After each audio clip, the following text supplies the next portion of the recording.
go for round two. He's going to go for the knock. Goes for the roll now. And he's spotted Sivio. Looks for the clip, but he's not going to be able to get it. Jumps out instead, but goes down. Moving forward, trying to get a better position using the smoker's advantage. Drives straight in. Out instead, but goes down. Now it's just Portal alive. For Soul in a 1v1, but he cannot do it.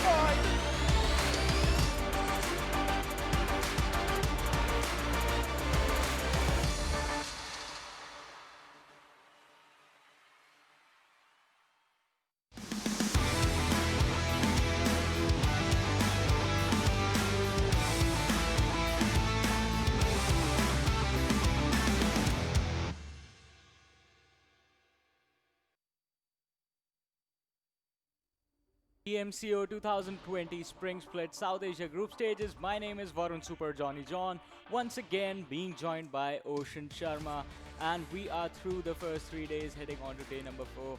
How are you doing today? It is going to be exciting. After all, we have A1 Esports back with us. Yeah, I mean the kings that actually ruled the charts for 3 days are going to be back, and they would like to dominate once again on that battlefield. And obviously Nepali Ho Ni, the team that was second, would like to have that just one chance with which they can maybe just clutch the first position. And moreover, the teams that have been at first position since yesterday, they are gonna be there, but on some rest as well. But then we'll have to see how that the situation goes, because A1 Esports is ready for a fight. Nepali Ho Ni is ready for a fight. All 4 maps will be set, so I think today it's gonna be off the charts. Yeah, it is definitely going to be off the charts, because yesterday, even after 3 games, A1 Esports were still leading the overall scoreboard. But after the 4th game, after Vikendi, is where things changed, and A1 took a drop. Nepali Ho Ni took a drop after at 3rd game, I think, if I remember correctly. But today, these 2 teams are going to be playing. It is going to be Group B versus Group C, and the teams are ready for it. But now, once again, it was the same situation as yesterday, Ocean, wherein teams were prepared for each other, and we did see those early crashes coming in, wherein some teams would lose the players early on and were forced to go all passive with just one player surviving. 7 Seas was one of those teams wherein they were able to get pretty consistent top 3 standings just based off of the way Aruz was playing. Over on the other side today, do you think A1 Esports and Nepali Ho Ni, do you think they will have a target on their backs? I think they will be having a target on their backs, because teams would like to target them for a change, because they'll be like, no, we need that first position. If they don't see, if all the teams, I'm not saying they'll team up, but if all the teams by hook or by crook dominate and eliminate A1 Esports or Nepal in the early stages, then obviously they'll have a chance to get up on that point scale. So that is one of the things. And talking about point scale, let's actually talk about the point distribution as well, as we are going through this whole scenario. And this is the points table that is taking us through it, as first position gives you 20 points, and after that it's 14 per second, 10 for the third position, 8, 7, 6, 5, 4, 3, 2 till the 10th, and obviously 11 to 16 is 1. Yeah, and 1 point for every single kill you get, and that is something that proves important for those teams who end off low. But with that, let's have a look at the groups. We have Group D on our screens right now with Damn Classy, Wolfsden, Defrio, Rising Nepal X, INES, one of the good teams, Steam 7C, R3D Devils, and Ultimate Bang. But moving on, let's have a look at the next group, which is once again, so I was talking about this as well. Elementrix on the other side in Group A are leading the charge right now. Team SBA is there in Group A as well, with PNGaming, Vibes, BB ByeBye, Team Hype, Team PYRO. And in Group B, Nepali Ho Ni, the group that is playing today, Nepali Ho Ni, 1971 Gladiators, KSAX, JAZEERA, SOLTISQUAD, A1 eSports, WGxNoRules, and KTM Rage. And then in Group C is Trust D Process, Rival X, TM Official, Red Light, Team Extreme, Deadeye Guys, Mad G, and Team T2K.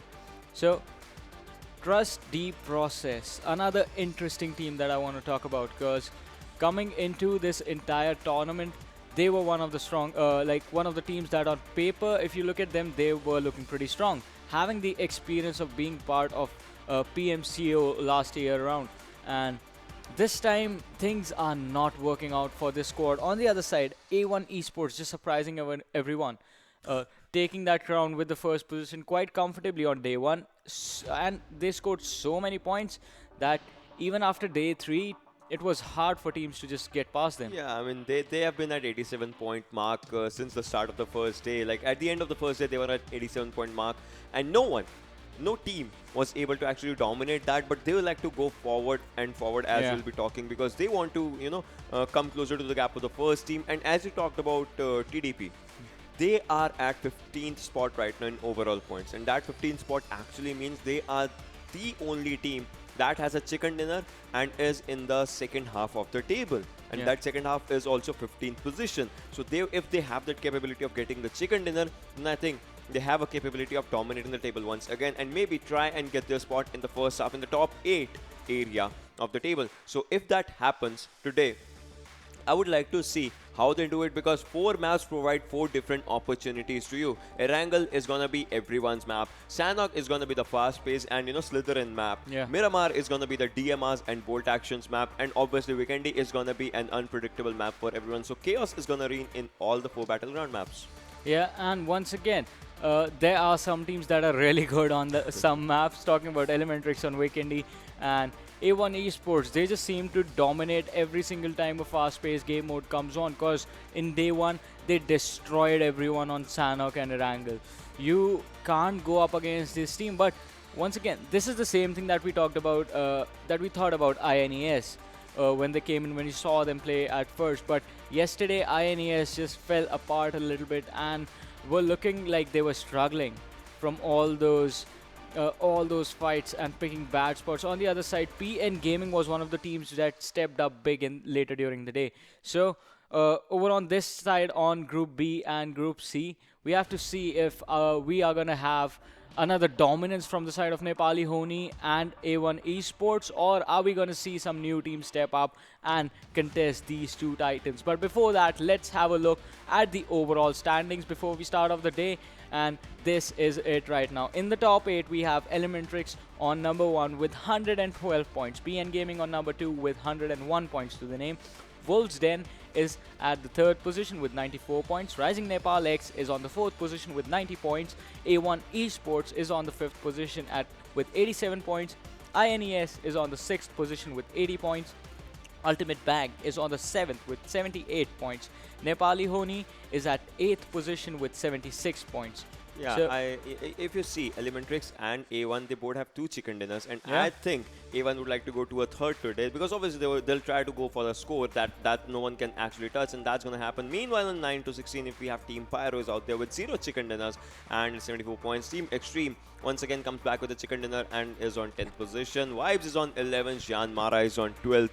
Damn Class is on 13th. BB ByeBye is on 14th. R3D Devils is on 15th right now, and on 16th, as we were talking, is Team High with 0 chicken dinners and 55 points. The gap of 74 to 55 is kind of less, but then it all matters for the teams who are going to play today, so that's going to be a bit of a game changer. But then if we'll go to the area that has a scope of improvement, the 17 to 24 24 position point, that is going to be something different, because from that area there will be some teams that will be climbing up the ladder. That means they're going to push these teams, the 9 to 16 teams, quite far away, quite behind. So I would like to see what teams that they are. As we were talking, TDP, 17th position, 1 chicken dinner, has the ability to rise and shine, and we would like to see them do it today. 7C, as you were saying, is currently on 18th position. Rivals X is out there on 19th. SBA slowly and steadily wanting to make their mark, and they are as of now on 20th position. Defrio is on 21st. SOLTISQUAD, a team with a lot of expectations in their hands, a lot of responsibilities, is on 22nd position. 1971 Gladiators had a good start in just one game, but then it was a downfall. Since then, they are on 23rd. Deadeyes guys can actually outshine as they have their match today. They are on 24th position. Yeah, and moving on to the last set of 8 teams, we have KTM Rays on 25th, WGxNoRules on 26th, Mad G on 27th, KS Axe on 28th, Red Light on the 29th, Team T2K on the 30th, JAZEERA on the 31st, and 32nd being taken by TM Official. And it is going to be hard. This tournament is going to be hard for all these teams, but TM Official today could be their day, sitting on 10 points right now. In total, 4 placement points. That is quite unfortunate, because you get 1 point just for being 11 to 16. Yeah. So they need to work on playing for placements from now on, instead of just aggressing in fights at random moments.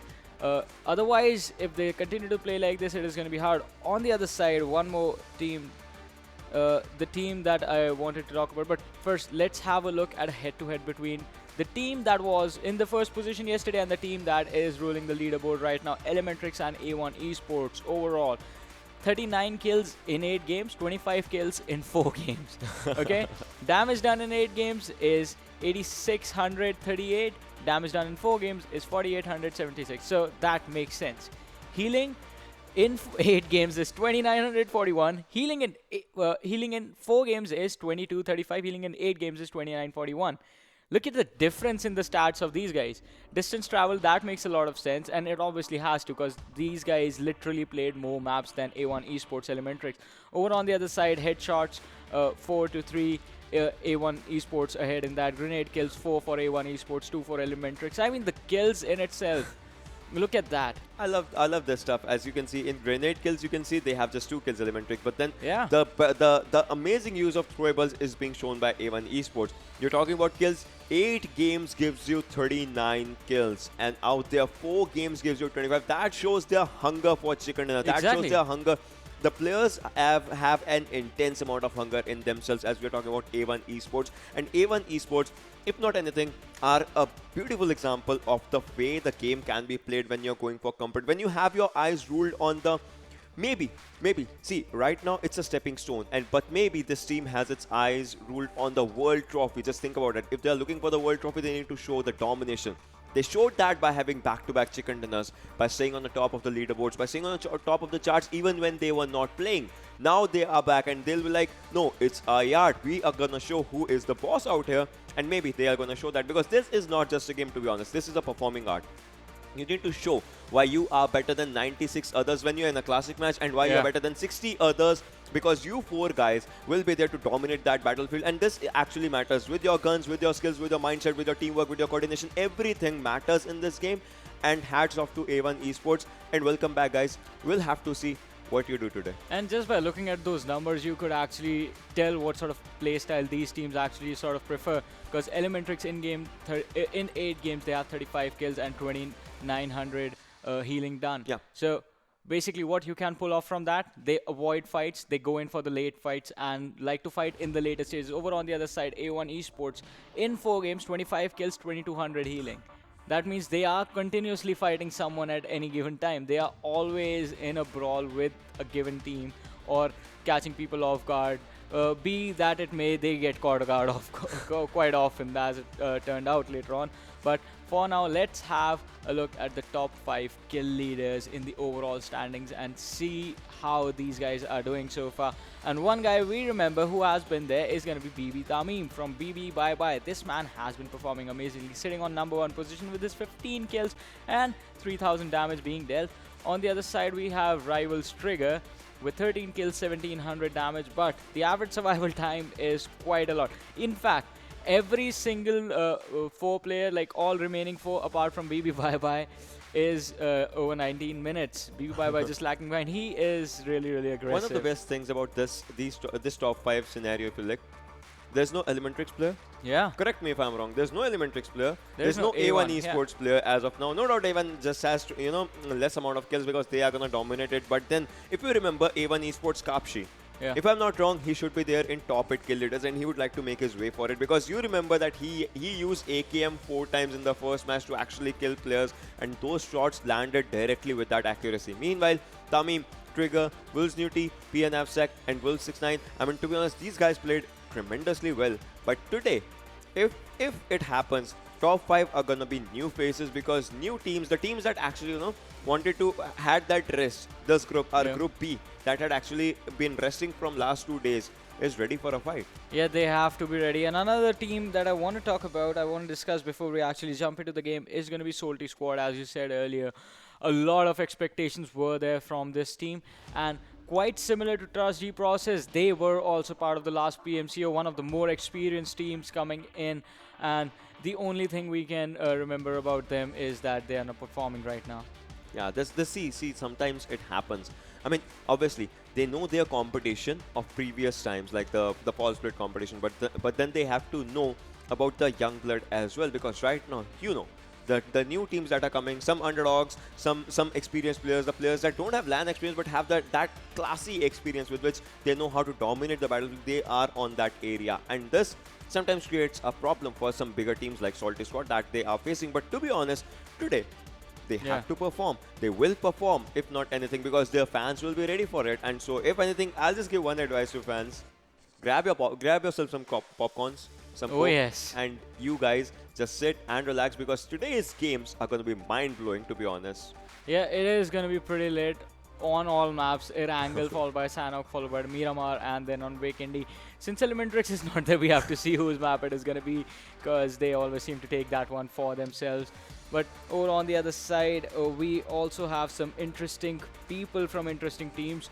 Nepali Ho Ni's Lakhe OP, a really experienced player who on the last stage the last time this team played, he showed us as to what experience actually counts for, and Nepali Ho Ni also performing amazingly so far. But with that, let's have a look at today's schedule and see how the day is gonna go. We will start off with Erangel, then moving on we have Sanhok.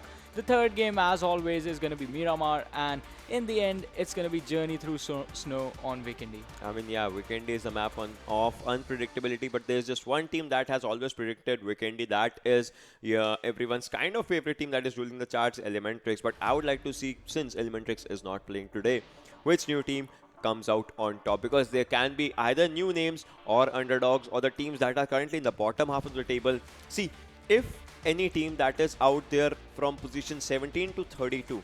Yeah. If one of the teams gets a huge push today, that's gonna change the pace of each and every game that will be played from this day forward. Because the teams that are actually on the top, they'll be scared of that team as well. They'll be like, what if that team has this capability? They can actually, throw us out of that the safe zone, and that is one thing that can happen because the teams that have not been able to show their gameplay have done their homework, I'm not sure, and they are gonna rule that area. Because what matters in this game is how you play a game with your squad, and if your squad is dead or just 2 players remaining or something, how you go solo or duo, because at that time sometimes aggression does not work. You'll have to go a bit passive, and that passivity is needed in the game as well, because you need to keep your mind cool and calm even if you're in the bottom half of the table, because that matters, right? Yeah, it definitely does matter for these teams, as to you have to adapt. Basically, you have to adapt as to where you are, as to how other teams are doing, and as to how many people you have alive. Good examples of this are going to be Aruz from the side of 7 Seas. Always watches his team die, but the man still prones his way into the top 3 somehow. So, but this thing sort of hampers 7 Seas performance, just because he is always left alone. He is not able to take fight. He has to just stay alive till the later stages. And even though they finish in the top 3 of the game, overall standings on the points table, they take a drop, and from 3rd they sometimes drop down to 5th or the 6th position, just because the teams below them are getting some kills. They were still fighting, and they were able to get some kills for themselves, and hence they climb up on top. But as you said, Ocean, today could be the day, because once you have actually studied as you were talking about teams that are doing well, and certain teams on the bottom of the table, they are going to be scared. All right, we do not want to get kicked out of the game earlier. We will lose a lot of points. So you start avoiding their drop location. If you see Elementrix drop in close to military base, all right, we are not going to go to military base. We'll just go to shooting range. Just exact opposite. And you just avoid contact with them. You study those teams and you avoid contact with them. On the other side, you could actually try and pull off basically go YOLO and try and contest them for that spot and try and take them out instead. But before that, let's now have a look at the top 5 players, and this is going to be it once again. Tamim, this man is just everywhere. This man is making his presence felt, obviously, and he has 15 kills, as we actually talked about, and 3 headshots. See, headshot number is good. Headshot shows your accuracy as well, because you are going for the part that where it's gonna, take out your helmet as well, and you are not ready for another fight. 3021 damage, that's a good number. PNFSec, obviously, PNGaming did incredibly well yesterday. 13 kills and 2726. I mean, that's a good number. 13 kills once again for Wolves Newty, and 13 kills for Rivals Trigger as well. 2209 damage and 1793 damage. 2 headshots for Newt, and Trigger had 3 headshots. But when it comes to headshot margin, Badre has 4 headshots in his bank with 12 kills, and look at that damage. That is like second highest damage. He's on 5th number, Yeah. but he has second highest damage overall. So if you want to count the damage in, I think this guy is going with each and every gun that he finds in his arsenal and just goes for the damage. If not kills, he goes for the damage. The damage can sometimes be critical. Yeah, the damage can be critical as well, especially if you have the right gun with you. If you Which have is your favorite gun out of every gun? Okay, include pistols as well. yeah. Not airdrop guns. Which is your favorite gun? I would like to ask the audience as well. Exclude the airdrop guns. Which is your favorite gun? Which gun do you think is the most underrated? I have actually already said this. G36C is my favorite one. But that's just in Vikendi. I'm asking about. Oh, overall. Yeah, overall. What gun are you gonna? It's the You can't play Vikendi every time because the zone's in water. M416. Oh, that's a really good choice, and I'm sure a lot of them will also be having that as their favorites. I mean, most of the people use it. It's quite common, and I know one friend of mine likes using the SLR. Yeah, we just actually Yeah. we just got to know that one friend of us actually likes SLR, but then okay. Yeah, people they have their own choices. Yeah, well, what can I you mean, say? I started out using with the Scarl when I started the game, and that used to be one of my favorite guns because I don't know, I basically had a run and gun sort of play style. Okay, so really less amount of people know this about game mechanics, but then there's a feature known as aim assist, right? Yeah. In the game settings, what aim assist does is it actually, suppose you're trying to spray on someone and you are missing it by a pixel or two. Yeah, it helps aim you assist, connect. yeah, it actually helps you to go for that. But then there are two guns that work maximum the best on aim assist. Yeah. One of them is AKM with no scope on it, and Scarl with red dot. Scarl with red dot is actually a really good gun with aim assist. With if you are using all the attachments right, you actually have an incredible gun in your hands. Yeah, it is. It used to be a really good gun, but then I figured out. Then I started playing Vikendi. Vikendi came in, and the G36 was just incredible. On the other side, when I actually left the Scar, I sort of switched onto the UMP back when it was the 9mm one, and so good old days. But now still, Okay, UMP, you UMP talk still is about good pretty old days. Yeah. We have some time to fill in. Let's just talk about the nostalgia of the Oh things, man, right? I know what you're gonna say. Yeah. The scopes. Yeah, if you remember, guys, if you remember, Season 2 had 8x on ARs as well. And in Season 2, if any of your friend wanted to go offline, he could just hit the follow button. There used to be a follow button. He could hit the follow button, and wherever you will go, he'll go with you. In Season 2, you can actually knock your teammate with a pan and a vehicle. Just look at from how far we have just traveled through this journey, and that journey has been incredibly amazing. All thanks to you guys who have actually supported all of this, and the teams that are playing. To be honest, I love this family of PUBG. Yeah, and this family has grown so fast. I mean, all around the world. I mean, imagine, right now it's season 11 is where we are at. I started at season 3, but we'll talk about that some other time. Right now we have the first game on Erangel live, and we have the flight path with us. This is a good one, Ocean. I love this flight path. Starting from military base, heading over to the side of Jasna Polyana and Stalber. You have Mansion there, you have Prison open, you have Milta open, you have Novo open. Farm is a good area. You can glide over to school, Pochinki. You can land outside Pochinki. People who like to go to Georgopol, Ferry Pier, basically the western side of the map, are going to have trouble. But over on the other side, military base is there, man. Military base and Novo. Military base is going to be a good area. See, Novo Repno will be there. Military base is there. Yeah. You want to drop to military base, you can drop to military base. Some teams want to go to Novo, they can go to Novo. You can go to Pochinki or Potato Hill area near about Pochinki. Yasnaya. See, Stalber, as you said. Stalber, I mean, there's not enough loot for 4 people, but they can do a split draw of Stalber and Kameshki. That sometimes works. Lipovka is an incredible area. But suppose you saw the flight path. If the zone actually goes to Georgopol, the teams will have to rotate early as they'll have no other chance. Or if it goes that to happened yesterday, right? Yeah. So they'll have to do those rotations. Or even if it goes to Primos, the southern side of the map, that's going to be a vulnerable one. But the teams actually don't prefer to go to Primos. So that is one of the things. But as of now, if we are talking, TDP is out there in Novo Repnoi, which seems like a really, really good area. But then look at this drop. The left side of the map, it's totally empty. Yeah, the actual drop locations were Oh! quite far away, and this time we have the Northern Circle winners. But look at this. This is interesting. Team number 11 and RLE just landing out like close to that bridge connecting the main island with the military island. And that could just spell early trouble. But what could spell early trouble is going to be Mad G's Hell with KTM's two players, Suraj and Ramos. They are next to each other. Wait, okay. 2 versus 1 in a punching fight. The two people will definitely win. So, hell, he has to be careful. I hope he has at least a pistol with him. I hope so that he has that because They just obviously ran out of the tunnel. and then bot shot, you guys, as you can see, he is going really close to NRT. And there's a first knock by a pistol. 1971's players are kind of in a bit of a trouble because that is what's going to happen if you don't, play your cards right. And I think T2K is ready for a fight. T2K had a really bad run on their first day, but I think they have learned from their mistakes and now they are not in here to make some mistakes and they are going to steal their kill, obviously have their kill in their hand because each and every kill point matters. And there is it. Hunter hunts him down. Science Show, thanks for coming. Let's hope that your team actually does better. And then, as you can see, on the right side was their team, but then T2K is slowly and steadily moving in that Dacia. This is a 3-man Dacia, as you can see out here. And JZR Inti is ready to spot some players. He has Red Eyes squad right next to him. Shifu sir is on the roof, and Wadu sir is also out there. Rozok is going to be a critical area. Senti has a shotgun. Neo has a shotgun. S686 to be precise. I mean, shotguns are really good, but at have close to be, range. you'll have to be extremely close for them. You have to be really, really close. And at this range, I think it's pretty much going to be useless for these guys.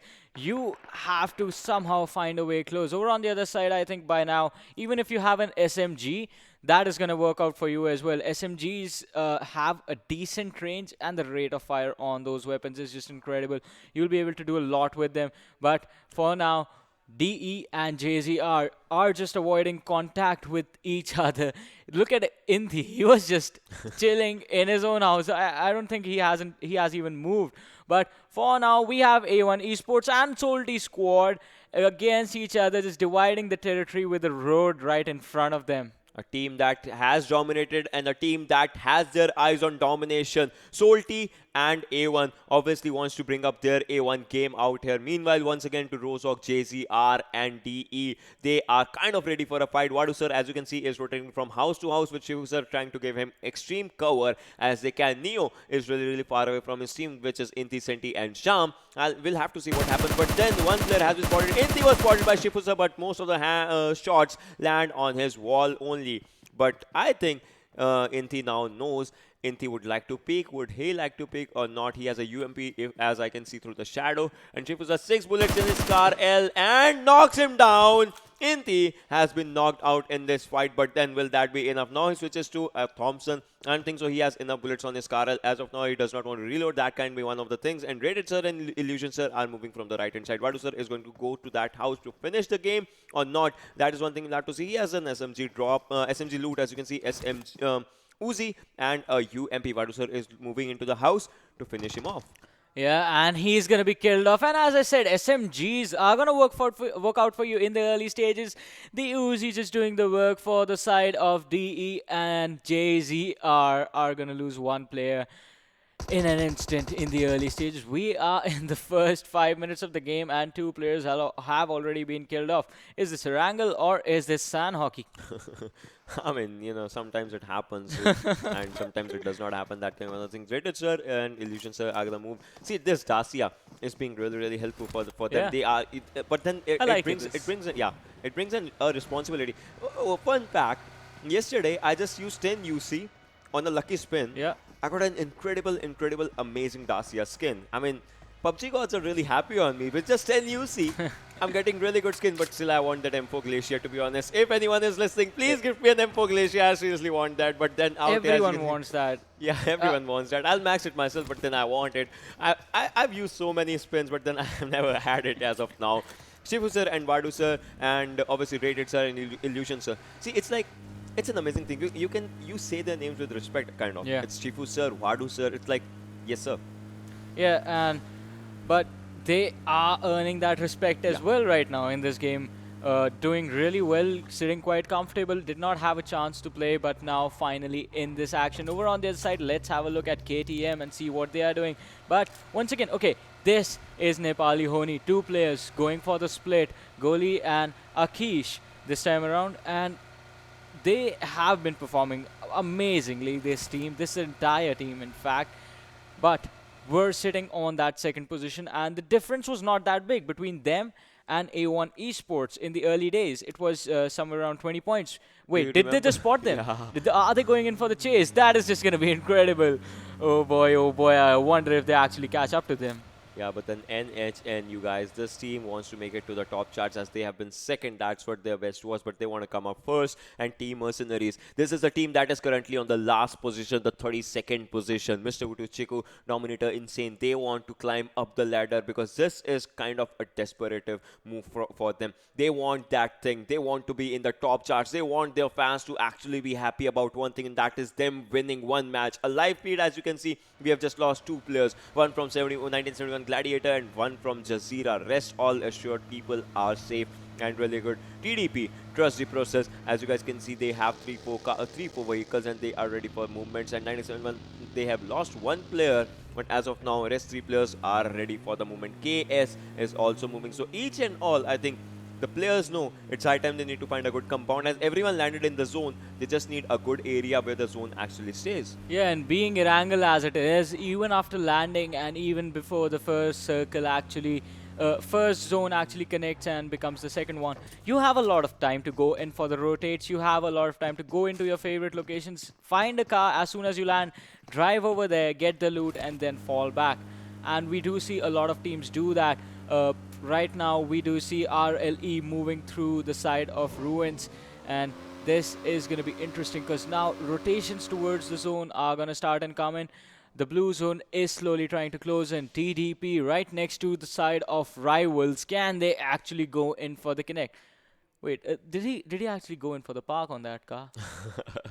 Yeah, actually, they just parked the cars. As you can see, Utsarga's point of view, he has parked 2 cars. One has that babe thing. And see, that looks really, really dope, if I have to say. Rivals on the other end moving. And SOLTISQUAD, Salty Rusen goes on TM. Yes, the Mercenaries were the last team, and they would not like to have an early exit right now. This should not be happening. NHN Lakhe OP, as we saw, was actually really, really close to this team. But then TDP has a really safe spot out here. Puffy on top is out. Then Salty is moving forward. Mr. Wutu has been knocked out. Chiku, Insane, and Dominator, 3 players left, and they are using buggy. As you can see, Dominator has a buggy. Rusen takes him down, has 1 kill in his hands, and TM is doing an early move. This is a really good strategy because TM would not like to lose in the early stage.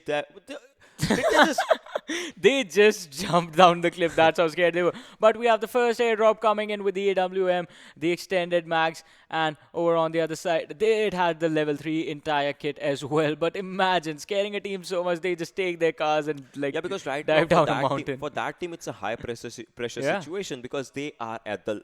I don't want to curse anything, but they are at the last position right now. They are 32nd. So that's one thing. And this is the minimap, guys. As you can see, this looks really, really good. And the teams that are trying to get into the zone were there, but then majority of the teams are into the zone. This kind of a centralized map as well. So we'll have to see what happens. And meanwhile, TM finds a new area near around Mansion. Yeah, they are going to be in an unfortunate situation, just now losing one player to the side of SOLTISQUAD. And Salty, is this going to be the comeback? But talking about comebacks, we have Mad G, blah, blah, blah. This man, once again, the last time he played, he was on fire. This time using a Car 98, trying to land those shots on the team that he just spotted. Has to be a little careful, though, because with the last one he took and the last one he missed, he has given away his information as to where his entire team is going to be located. But now we have Vikesh from the side of Nepali Ho Ni trying to spot the players from A1 Esports. They are quite far away.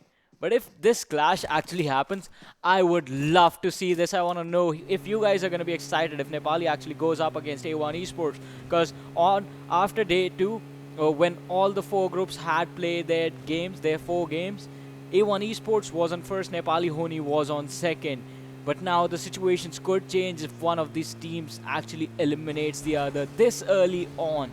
It could change everything after this day. And moving on, these 2 teams have to be really, really careful. But now we have RL Proxy, the entire squad just going in for their rotation, trying to find a safe, secure spot inside the zone where they can wait the time out and watch where the next circle is going to be. But on the other side, we have DE coming from in the blue zone to the play zone, but from there, they're going to have to rotate to the next circle as well. They just made things harder for themselves. Wait, is he taking a U-turn? Oh, he's changing the car. Yeah. He's going for a car change, and not even a car change. They are going to use another car for their use. And Deadice guys is out of the zone. JAZEERA is out of the zone. As you can see, the blue marker around them. First drop had an AWM. The second drop has AUG with a suppressor sniper that you can put on the first airdrop gun. That is the AWM. It's coming near about this area. As you can see, the shelter area will be far behind to it. But then this airdrop is near about shelter and Milta. That road, that's a good road. No one's around Yasnaya Poliana, guys. That is an empty area. JAZEERA is trying to move into the zone alongside Dead Eyes. As we were talking, rest assured, each and every team is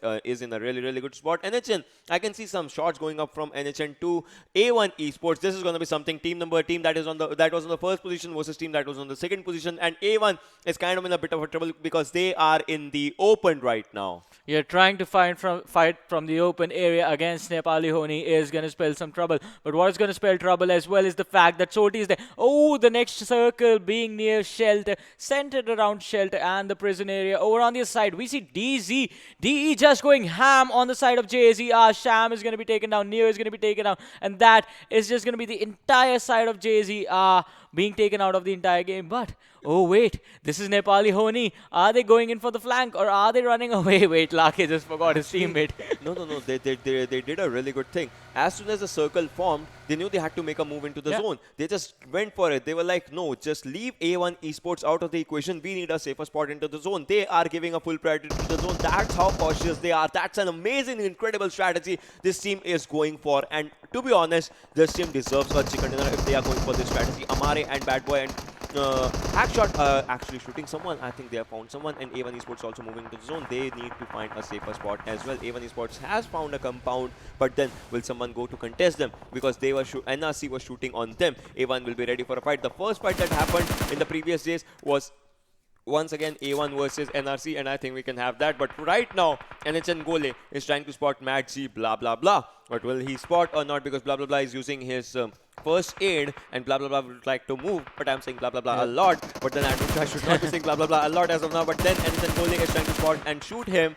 So we'll have to see what happens. That was actually really smart. Usually people hide behind the tree and blah blah blah. Like, all right, mind games, bro. He just steps back and stays back. So that was what was going on. But this time, Maggi blah blah taking a lot of shots is gonna get dropped to around 30% HP. This is gonna be his last first aid. He's still getting shot at. See, this is what I said. Usually people are gonna hide behind the tree and prone behind it. Oh, hell, was already knocked down. Nepali Ho Ni actually have this fight in their favor and can take this one home by getting the team wipe. And they are getting charged upon. Lucky is really close to him. He can spot him, and he spots him, and yes, takes him down. Just look at that. He was like really close to him, but then there was a smoke previously. Yeah. Oh my god. And they just get hell, and then blah blah is going to go down. That is just going to spell trouble for the side of Mad G. Oh, this is looking so bad. But on the other side, Nepali Ho Ni just taking care of the situation as fast as they could. The other two players, Manny and Gyalu, they are just hiding in this one shed together and are just going to pray that they are not next right after their teammates are gone from this game. They have to make sure that they survive to the later stages. And we have the third airdrop once again with the AWM, the level 3 entire kit. Adrenaline syringe is there as well, but for now, Nepali Ho Ni, they do spot out the players from the side of TDP, Trust D process, and Akish is the man who starts the engagement by firing those first initial shots. But over on the other side, looking at the zone rotations, DE, look at how split up they are.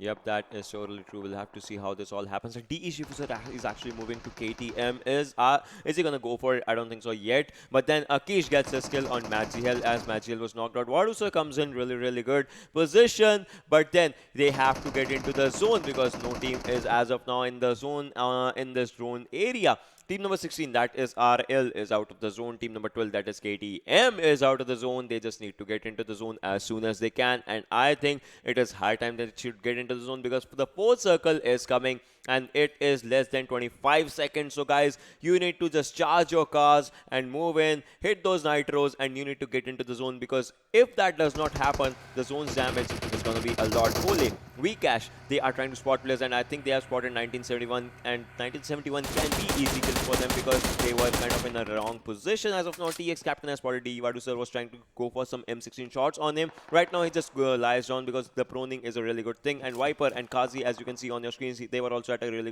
good area. KTM wants to move into TX, and I think they are going to give a good fight to TX because the team of TX have been surrounded. One side it is DE, on the other side it is KTM, and TX is in the middle area. Yeah, TX, if they get engaged upon, this is going to be interesting. Because in this actual compound, I have had a lot of fights, and close to the prison area, it is an interesting situation. Teams with the higher ground actually can choke out the teams with the low ground compounds quite a lot in this situation. So TX, they have to be really careful. The good thing for them is DE, they are not checking that entire situation. They are trying to go in for the wraparound, just hoping that no one's there and they can get away without anyone being there. But as I say that, Shifu sir is on the edge. Oh, that is team number 7, KAS. They were just passing by, but now they turn this way. Are they going to go in and take this fight? Look at this. The two players from the side of Maggi, they are in the further off distance. They are still waiting. They are waiting for the blue zone to come in, and KS, the remaining two players were there as well. But now we are seeing NHN goalie. He has spotted the players from the side of SOLTISQUAD rotating, and he is trying to go for the shot. Misses on everyone. Wait, SOLTISQUAD, that was an entire parade. All 4 players in a single file in the cars. And as I said, KS, they could probably go in for this engagement. But as soon as someone starts the fight, the other team is going to know that people are here. Did they just turn on the compounds? Yeah. TX. Oh boy, oh boy.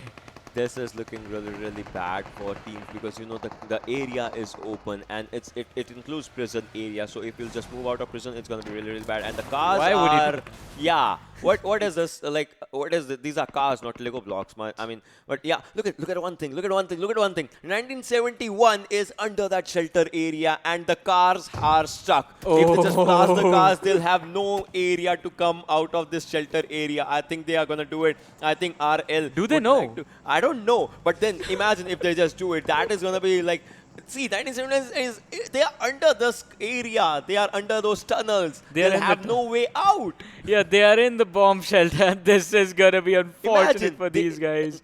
NHN and RL will be like, Oh, we don't no. want kill points. We'll just let you die of the zone. And KS Sanhok actually takes down TX. Demon plays on takes out Salty. AJ, as we are talking, and he needs a revive, but then I think his skill will be taken by DE as Reddit is trying to spot him. And yes, Shifu takes his skill in an incredible way. RLE is trying to move out, and I think before moving out, they are gonna blast the car, if anything. And Salty Rusin has also been taken down. SOLTISQUAD is kind of in a bit of trouble as we are talking, but then for how long, that is one of the questions that we'll have to see. 30 seconds more, and then teams have to get into the zone. One more airdrop coming in hot, and NHN is trying to make a move into the zone. Chiku takes down Salty Nima, so that means SOLTISQUAD is kind of in a bit of a trouble. And Akshay takes down Rivals Trigger. Salty Nima has been finished by Chiku with a shotgun. KTM Akshay takes down Rivals Divine as well, and Rivals X gets eliminated on 15 spot as we're talking by the death of Trigger and Divine as the crates have formed. Rivals Slayer also exits the game. DE Vadu sir with that M16 takes down TM Chiku as he was doing really good with shotguns. But TX Kazi, and he knows there is a player right in front of him, and that is from KS Squad, and it's a matter of time.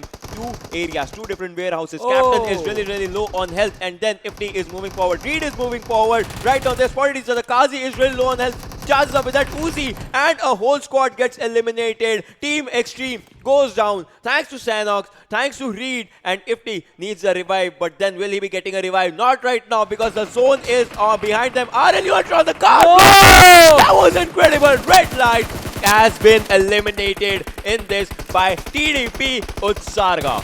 One man gets all the kills, and TDP, we call them in an unfortunate situation, and they are stepping up big this time around. Two squads getting wiped out back to back. Oh, Ocean, look at this cluster. D is there, Maggi is there, T2K, we have TM, we have NRC in a distance, and we have KTM getting shot at by the players of Maggi. Why would you engage when you have this many players right next to you? You have to be careful. And KS, they are going to take the hit. They are going to be taken out of the game as well. Salty is the team that did that. Oh my god, and look at this area. Smokes, even if the smokes are there and they cannot see anyone, Solty squad gets eliminated on 11th. We are down to 10 teams, 33 players alive. This is going to be really, really bad. Matt Mani is trying to spot players. I think he has spotted some of them and he's trying to go for the car blast. Not right now. He has a UMP with suppressor on it. Akish takes down TM Insane. 10 teams surviving. TM official has just one player in their hands and 971 Gladiators has two. And it's a lucky OP with that VSS is trying to make his fight worth. We'll have to see how it all happens. Nepali Ho Ni and A1 eSports both have 3 kill points. We'll have to see which team lands up on top because both have 4 players alive in their hands. So they are gonna rain hellfire on this area. A1 eSports would like to move into the zone as soon as they can because once again the zone's not gonna be on their side as we are talking. The zone might shift. If it shifts, it's gonna be really, really bad. And 97 players are coming down right now. As you can see, Saluwati gets eliminated and NRC is uncontested. The zone actually becomes on NRC. Each and every team has to move into the zone. From these 10 teams alive, I think they're gonna be 4 alive as they will be moving in the zone. T2K Shari has been taken down. LS Kapshi is trying to spot players as easy as he can. And Dominator, the lone survivor from Team Mercenaries, is surviving, breathing for his team right now. He wants this breath because he wants each and every part of the position. So to be honest, we'll have to see how it happens. T2K, the players are really, really low on health. If someone blasts their car, T2K, all 4 players will die. Utsarga takes one more player down. DE rated sir, DE Shifu sir, Illusion sir, Wadu sir, they are in that area of a smoke cloud. A1 ES Sinister also has been taken down. A1 ES Dante has been taken down. A1 ES versus NHN is happening. Nepali Ho Ni is taking those skill points in their hands. And look at that. Hack shot from NRC was using a Uzi just to take some kills in his hands. And Magigelu takes on DE Wadusa with the car right now. A grenade comes in hot by Pablo. Will that grenade hit someone? That is a big question. Magigelu has been taken down by NHN Vcash, but then Akish goes down by TDP Utsarga. Hellfire everywhere. Yeah, it is Hill, and as talking about Hill, Maggi is going to be taken out instantly. Now we have T2K. They are charging in. Oh no, NRC, the uncontested team, they had the priorities of zone, are going to be spotted out. Now Pablo is out in the open. He came for his car and he's going to be taken out. But on the other side, T2K losing 2 players, losing 3 players, are going to be wiped out instantly. And there goes an entire team. NRC, they had the advantage, went in for the fight, were contested, but are going to come out on top. But now people know where NRC is. They can be engaged upon. On the other side, 1971 Gladiators are going to be taken out of the game as well. And this could be it. This last zone has one compound. NRC is in there. On the other side, we see Nepali Ho Ni. They are trying to crawl in. And TDP Utsarga getting goalie out of the game. But he is going to... That kill is going to be stolen. Oh boy. Quite unfortunate. But now we have A1 Esports. We have TDP. We have Nepali Ho Ni. DE is here as well. And NRC is here as well. Oh, Lake OP taking down Puffy. TDP, are you going to be in trouble? DE Illusion. He is just going to die. And Utsarga returning the favor with Vcash going down. Warhead is going to engage upon the side of DE. DE, once again, they just have the scar for cover.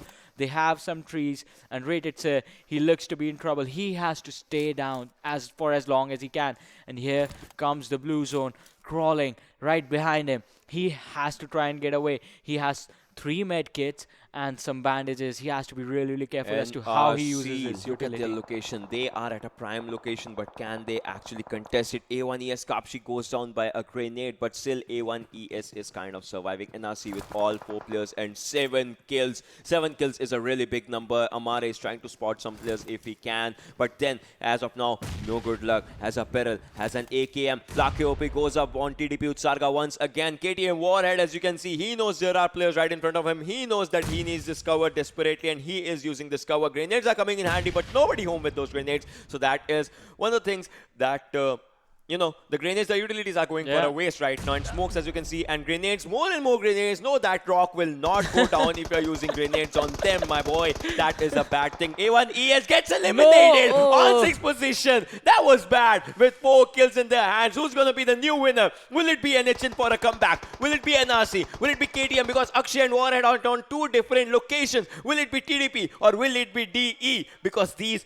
5 teams are alive. Dead Eyes guys has 1 player with 7 kills. TDP has 1 player with 7 kills. Nepali Ho Ni has 3 players with 7 kills. And No Rules is actually out. No Rules is the team that is in the bottom half of the table. But right now they have 8 kills. I think No Rules have learned from their mistakes. And No Rules is ready for a fight. But NHN, they have to make a move into the zone as soon as they can. One car is burning. The second car is stuck. They only have a US if they want to make a move into the zone. But I don't think they are going to use it. Lucky OP actually gets some shots from somewhere. But he is safe as of now. Doku Doku also has to move into the zone. KTM Warhead. DE Rated Sir is the lone survivor. I think Rated Sir is in a bad situation. If he gets spotted by Warhead, that will be bad. But then Warhead is taking some zone outside the damage. Is he going for a heal battle? Pops a 1 first hit. Akshay is moving from the other side. If Akshay gets spotted, then it will be really, really bad for him.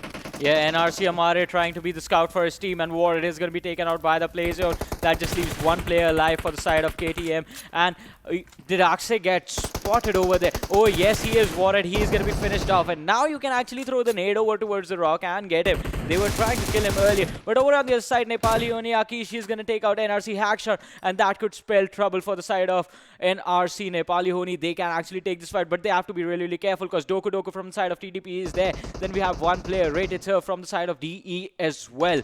Nepali Ho Ni, can you take this one? Oh no, Akish! He's going to get dropped by Rated Sir. And Rated Sir is going to be finished off by Lanka. But Doku Doku, that nade comes in. That's going to be 2 kills for his name. No, Vikesh is going to get knocked down by that. And Lakhe is still left standing. And he's shooting at the last location where Doku Doku was. But Doku Doku moves and Lakhe takes some damage. Oh no, he's going to be taken out by Lakhe OP. We are down to the top 3 teams. That is NHN, Nepali Ho Ni, NRC is there. And KTM is there as well with just 1 player.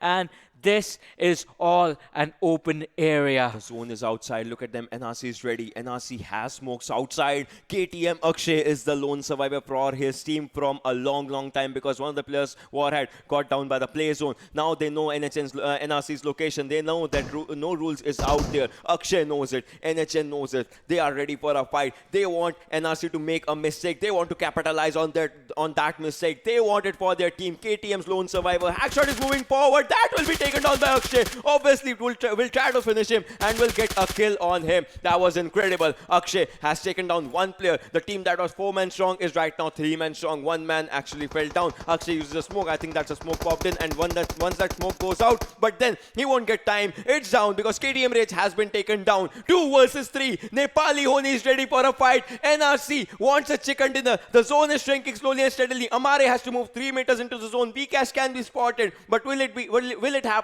That's a bit of a question. Bad Boy was spotted. A spray was given to him, but he is down to 20 HP right now. Vikesh is trying to look once again, and Lucky OP takes on Bad Boy, finishes him. 2v2 situation. Lucky OP going for it once again, but has been spotted by Pablo.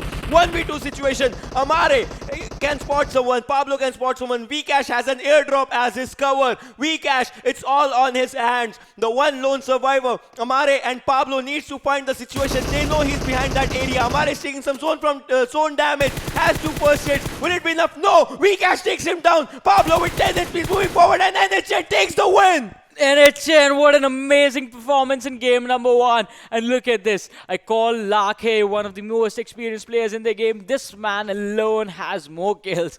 Equal kills as to the remaining 3 players on his team. Oh boy, oh boy. And they were fighting with a disadvantage. They were always outside the zone. They were always being contested by the teams for that damage situation. And over on the other side, NRC started all of this with an amazing cover from that shed that was there.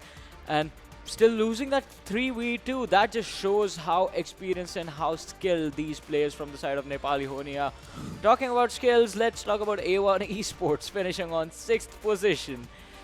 That was kind of a thing because right now, NHN and A1, they had their chance that they can climb up the ladder. No doubt, both will be climbing the ladder. Yeah. But then NHN will have a good head start when it will be out there for the end day standings, if we are not wrong. So that is going to be one thing. But then A1 Esports, no doubt, they did really well. They had good amount of kills in their hands as well. They started some fights around shelter areas and moving on all those areas. But I think, apart from those fights, one thing that is going to really, really stand out is how KTM survived with one player on one side of the zone and one player, Akshay was inside the zone, but Warhead was kind of outside the zone. So they had to move in from two directions on NRC because NRC was kind of in the center. And Akshay was able to do it because he spotted out one player, bad point, he actually finished him. So that was one really, really good thing from my side, if I have to say. So if anything, would like to see which team, you know, with how many kills is at which position, but MVP. I know think we know who it is gonna be. We know it is the man we all love. It is gonna be Nepali Ho Ni's Lakhe OP with 6 kills, 916 damage, 26 minute 47 second survival time, and 7 kilometers distance travel. So the rotations for these guys, it wasn't that much, but still they were gonna be there. And traveling from a distance, I mean, catching TDP off guard, that was just incredible from their side on. But TDP also put up an amazing performance. Also, talking about amazing performance was NRC as well. But before we talk about NRC, let's have a look at the game standing for this first game of day number 4 and see where these teams are. Nepali Ho Ni on the first position with 32 points to their name. WGxNoRules with 24 points, 14 for placement. They had 10 kills to the name, are going to be on second. And talking about TDP, taking the third spot with 16 points, 8 for position, 8 for kills, putting up an amazing performance. Deadeye Guy is also showing up pretty big this time around, 7 points for kills, 7 for position, are going to be fourth with 14 points.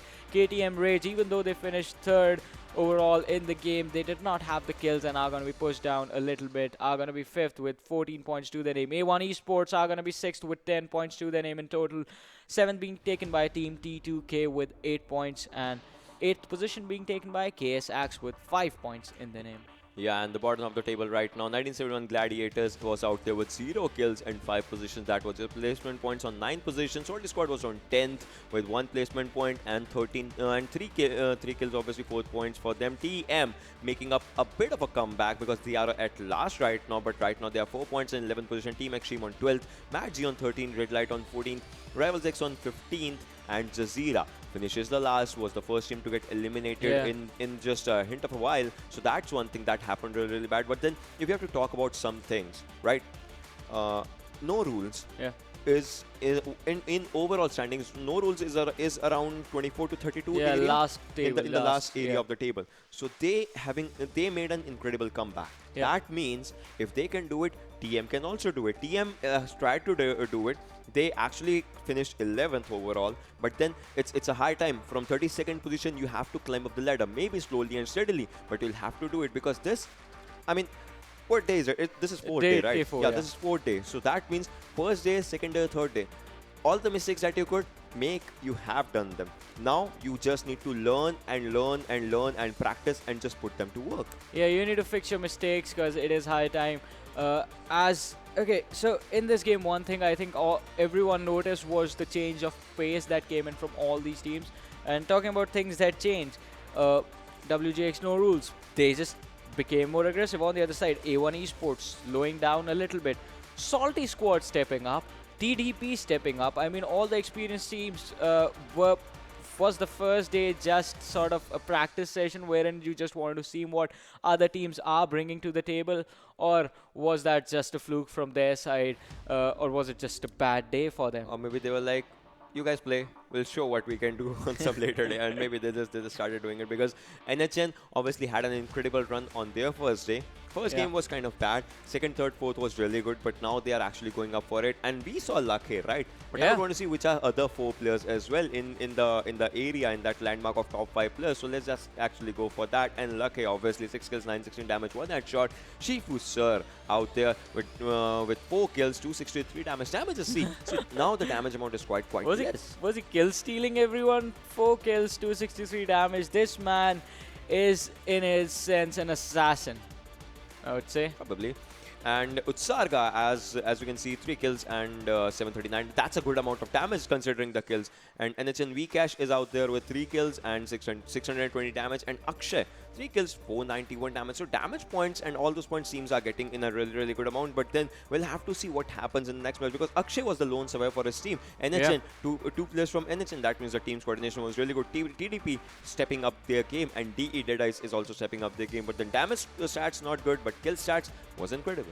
Yeah, over on the other side, 1971 Gladiators as well not performing too well in this game. But After this comes Sanhok, and that is a really fast-paced map. So as I was talking about change of pace by the teams, everyone just turning up the aggression over on the other sides. The teams that were actually doing really well on day number 1 have slowed down the pace of the game a little bit. They are going in for those late-stage fights and early-stage hard looting sessions. So we'll have to see, is Sanhok gonna be the same, or are all things gonna change? We'll be back after a short break. Stay tuned and keep watching.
Hello everyone and welcome back to PMCO 2020 Spring Spread South Asia Group Stages. My name is Varun Super Johnny John, being joined by Ocean Sharma. We just had an amazing first game where Nepali Ho Ni took that win with a deficit of a situation. They were out in the open, they were outnumbered, they did not have the circles on them, and they still actually managed to win.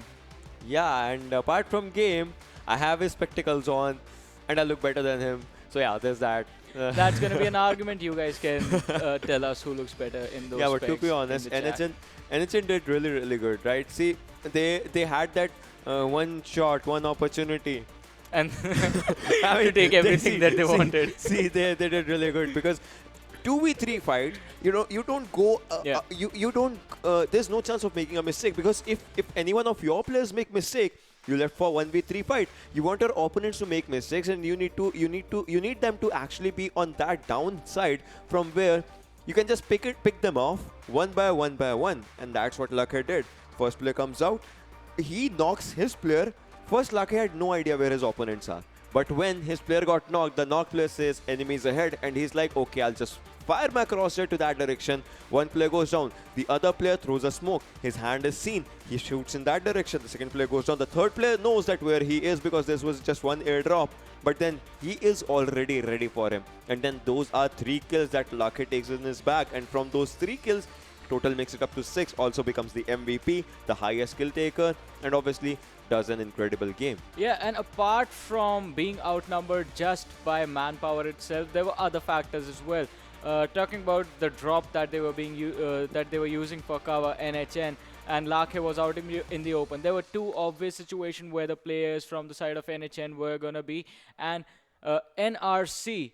WGxNoRules, that is. They already knew where they were. On the other side, Amare was hiding in the open, and that is what NHN, Nepali Ho Ni, were waiting for. They were waiting for the location of that last player, and when Amare actually engaged upon Lakhe OP, that is when all the cards were revealed and NHN were ready for that fight.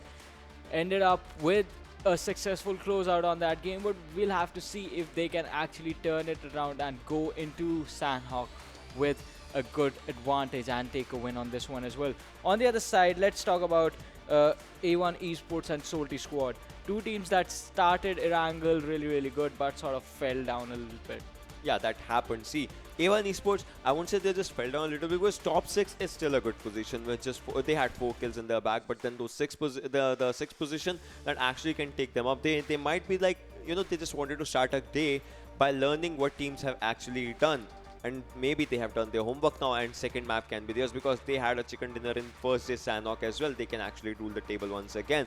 But all they have to do is they'll have to take care of NHN that can steal it from them. They'll have to take care of TDP that is actually showing a really good run right now. They'll have to beware of SOLTISQUAD. The 4 experienced teams that there are in this. But then apart from these, all other teams are ready. As you saw what NoRules did, they came out second, KTM came out third, but that means that they'll be ready for another fight. If they can do it once, they can do it twice. But then I just want to ask you something. Yeah.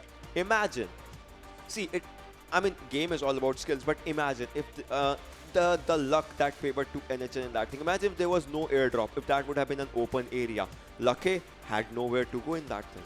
Yeah, they had no other options in that scenario. Had the drop net not been there, as you said, they just got lucky with that situation. But if the situation had been the opposite of that, no drop, no nothing, fight out in the open, then I think NHN, they would have had the advantage if they had gone for something that I believe it was KX that was there, the other team that were fighting out in the open, and they tried to have 2 players split. Akshay and Warhead from KTM.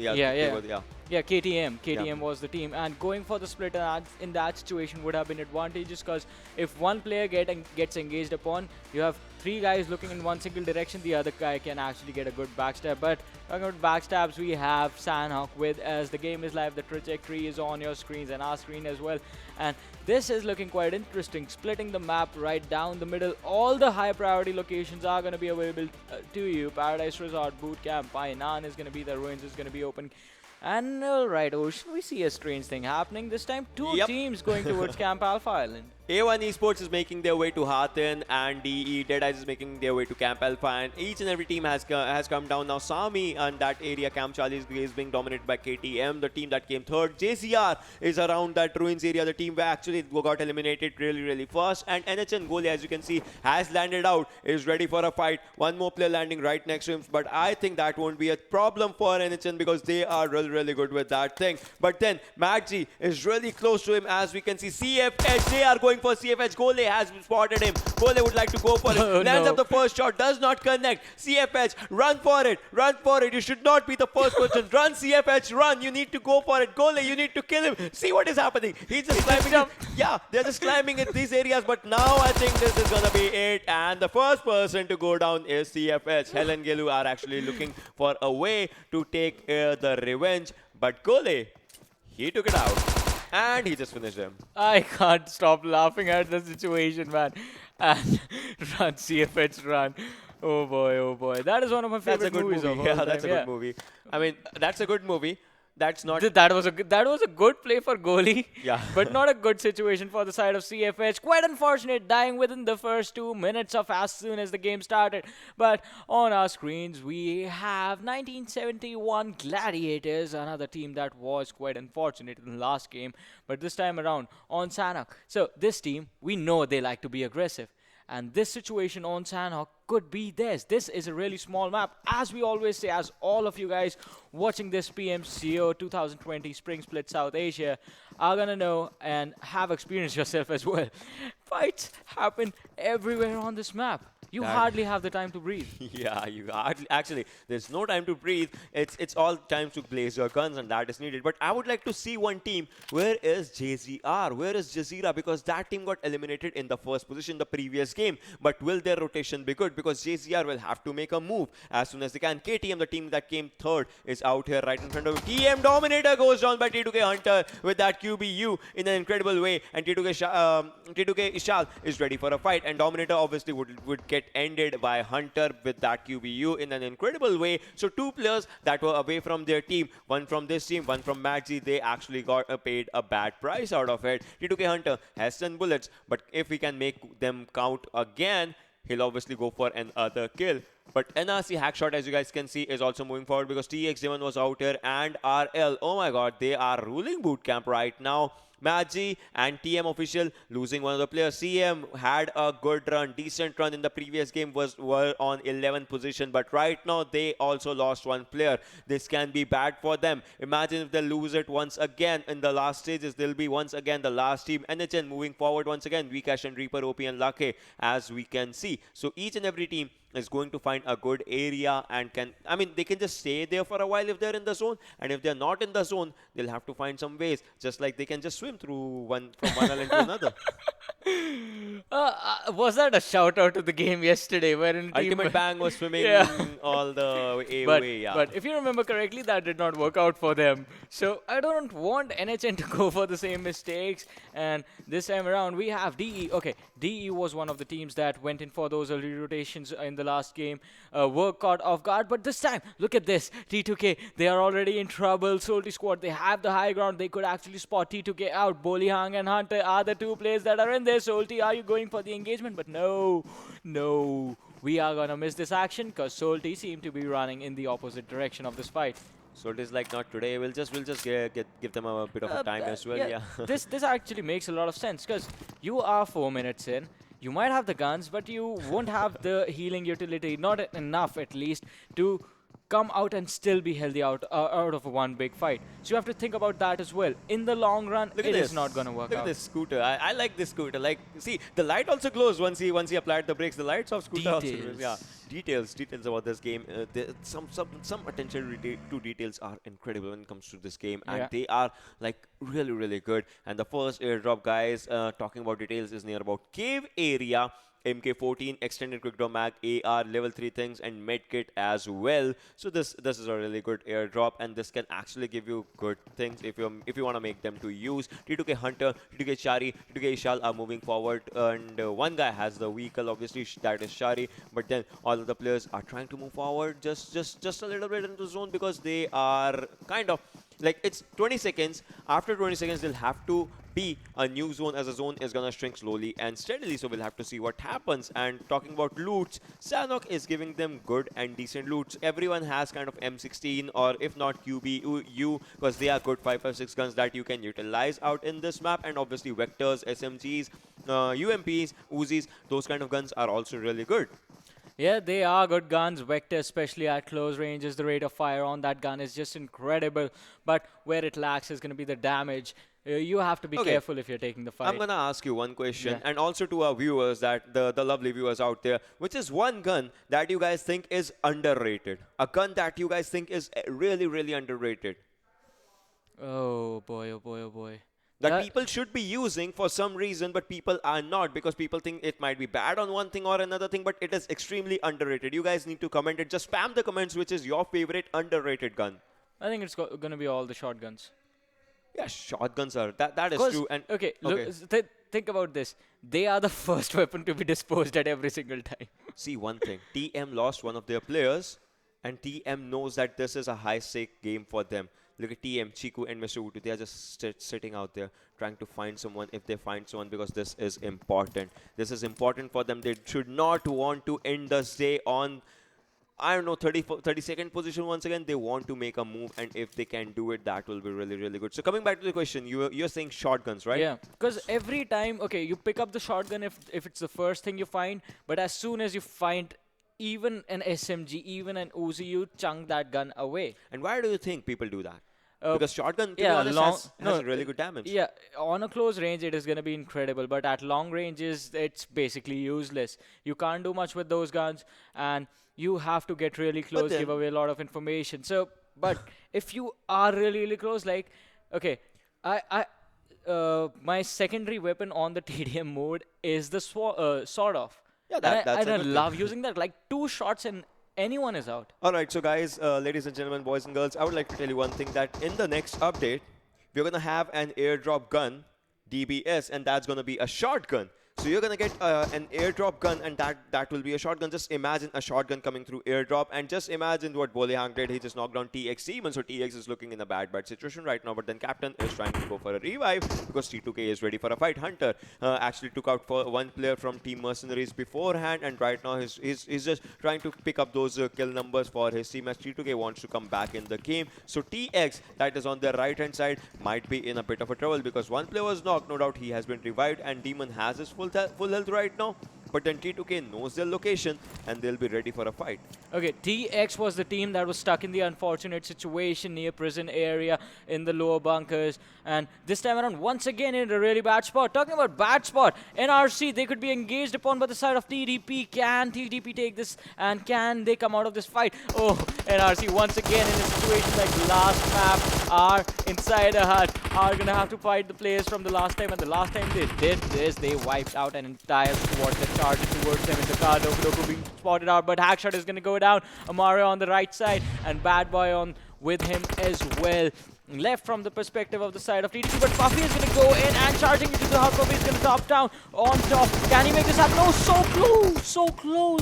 Bad Boy is going to fall down. Amara, he's going to drop on top as well. Utsaga is really low. Doku, it all comes down to this one man. Pablo firing those shots, the pre-fire coming in from the corner. And he has a Vector at this close of a range. If he actually manages to hit a drop shot, and if Pablo is slow on reaction, he can take this one. The accuracy will be important. It should be strong with this one. That is one thing that is needed. Pablo wants to move forward. Utsarga has that M4, but then he does not have full health. He's down to 30 HP right now. He knows that Bad Boy is out there. 0 health, 0 medkits, anything, but then he manages to take one player down. Pablo was going for a revive, but he knows that there's one player out of him, and he's trying for a shot, but that won't be enough. The drop shot comes in, and TDP clutches it. The team that was second in the previous game gets eliminated in the first position right now. That is the 16th position for them, and Doku on top will actually be out there because 1971 is out there for a third party. Nightwing is going good. Ran is going good. Science Show is also going good, and they know that TDP is in a bad spot. They want to clutch them. That airdrop on the other hand had an AUG, but then on top gets a revive. Doku is also on a critical health,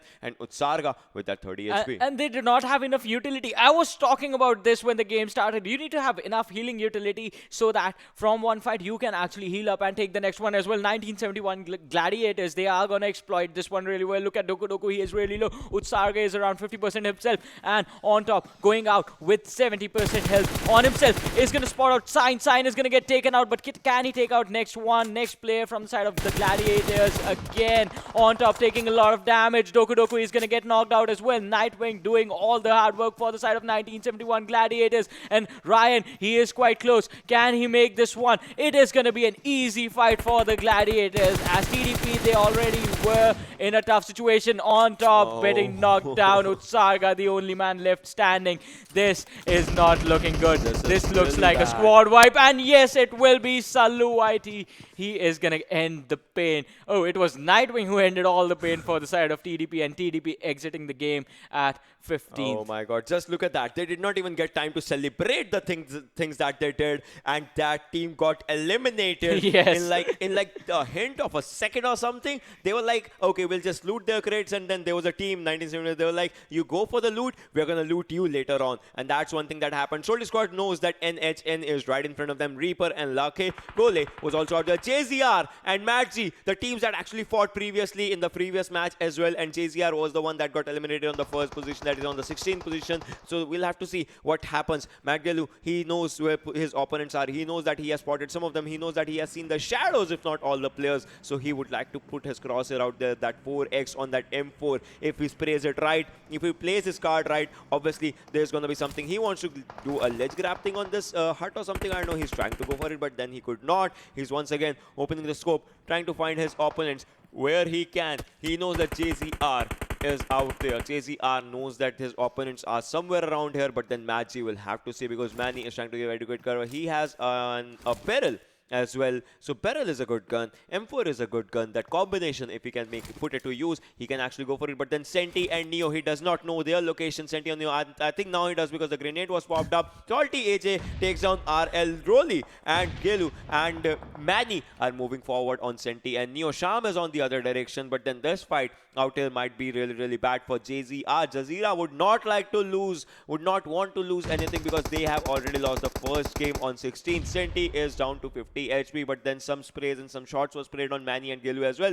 Neo knows the location of his opponent. Sanhok has taken on Captain, and 1 HP for Neo. Once again, one shot and he will be done for, so he just does not want to be a part of it. Gelu has been taken down. Manny moves in forward. Senti will be taken down, and he will be finished. That was it, but then Manny has lost one of his players, 2 if we count CFH as well. CFH Gelu has been taken down, and right now it's the time for revive. Neo has put his health up top. Red light gets eliminated. A grenade coming by Neo. He is going for a grenade, but will it do some damage? I don't think so, because the grenade is not at all close. He himself got knocked down. What just happened over there? Oh boy, oh boy, oh boy. But Sham, he is on the periphery of this entire situation. He can't... Wow, man. That grenade was bad. JZR Inthi is actually trying to find someone from VSS. And KS, if you see, Sanhok is going for a revive, and TX is looking for a fight out here. Reed is inside the smoke right now. But then can this revive happen? And if anything, one more grenade comes for Reed. Takes his HP down to 10, and he will slowly and steadily bleed out. Madzi Manny gets the kill point of JZR. Neo, that was... I don't know, that was good, that was bad, that was something crazy. And Sanhok, his health is really, really down right now. He's going for his HP, and Ifti is moving forward. JCR, Inti, and Sham, they'll have to take the fights in their own hands. All the throwables are coming in handy with a Molotov. Sham is moving backward towards Inti, because that is kind of a good thing, but then Sham was spotted, and Inti is giving an adequate cover fire, because health is really, really down right now. Ifti has been spotted. Saluwaiti takes him down. 1971 Gladiators are doing really good, but Sanhok, the lone survivor, is not lone anymore. He has been eliminated, and with that, KS Axe gets eliminated on 13th. Yeah, 13th position. It is not going to be so good. On the other side, let's talk about JZR. Oh boy, oh boy, oh boy. Let's not talk about them because, like, you see, two players are out there. And NHN versus A1ES is happening. Oh, yes. Tapshi Oh, yes. is taking down. Lucky OP is moving forward. A1 Esports in a bad situation. Goalie goes down by A1ES. Dante. A1ES knows that they want this position. Takes down one player and actually finishes them. A1 Esports, the pinnacle, the team that was in the pinnacle, are going for it once again. They are going for a fight. And Salty Rusin, on the other hand, we can see what they are looking for a third party. I think so, because Salty Rusin has his eyes on A1ES as well. They can actually go in for the kill steals on the side of A1. A1, they are going for the revives, and Nepali Ho Ni, they know who they are up against, and they're down one player already. Goalie was taken out a little bit earlier, so they are being careful. Vcash, he is crawling. He is trying to find and spot the players from the side of A1 Esports. The good thing about, okay, let's talk about the pros and cons for each team. Nepali Ho Ni, they have the high ground. Con, no cover. A1 Esports, they have a lot of cover, but they are going to have to fight on an incline against Nepali Ho Ni. But Nepali Ho Ni, they will have a drawback as they can drop over the ridge on the other side. But SOLTISQUAD, can they actually go in for the wraparound? Extreme. The guy who did a 1v4 the first day. I do. I remember. I would like to see, because this was this match in which he actually showed his game. And look at A1ES. Look at this thing. This is an incredible strategy. A1ES has 4 houses and 1 player in each house. Lakhe knows there was an opponent and Salty Nima has been spotted. So that is really, really good. Like the strategies with which NHN is playing, I think those are really intense and really amazing. NHN has 1 kill in their hands right now. But then A1ES is also ready for a fight. Rival Slayer on the other end is trying to spot some players, but then Magihel, as you can see on his left-hand side, is really, really far away. Third circle is about to commence, and it's going to be a 4th circle, as we'll be talking in just like 17-ish minutes. But then we are down to game around 16 minutes and 58 seconds. The zone is slowly and steadily closing. And if you see the drone shot, an incredible drone shot, Salty, A1ES, and NHN, 3 big names. Yeah, and Salty was trying to capitalize on the players of A1 Esports, but I don't know what made them stop. Whatever it was a good decision. You do not want to engage A1 Esports or Nepali Ho Ni, and those two teams know that as well. Because after that initial knocks coming from the side of Nepali Ho Ni, if I'm not wrong, if my short-term memory is on point, they got 2 knocks. And this what is Trigger doing? Still what did is not Trigger doing? Like what are you trying to find through that? Okay. Hey, I have the high ground, Anakin. Oh, that was a high ground mannequin out there. But then, I mean, Anakin, it was a Star Wars reference, man. Yeah, may the force be strong with you as well. But then, just one thing, and this was the second airdrop, guys. We'll have to see if there was a third airdrop or not. And then in less than 30 seconds, the 4th zone is going to collapse. I would like to see where the circle is. And yes, the circle, as you can see, Rivals is in the center of the circle. TM is out there. TX is trying to make their way in the circle. KTM and DE might actually engage in the fight because they're really, really close to each other. T2K, on the other hand, 1971 are 2 teams that are far, far away from circle, followed by Salty. Look at this. A1 Esports, they have to go for the fight if they want to rotate into circles.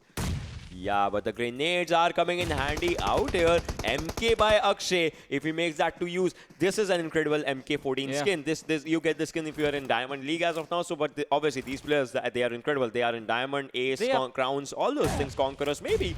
So, like, we'll have to see will that MK be shining out in the kill feed or not. KTM Warhead was an incredible player. He did incredible stuff, but then Akshay took his team to top 3. We'd like to see what he does this time. Will it be more and more and more? On the other hand, DE is an incredible team. DE had its players in top 5 kill leaderboards as well.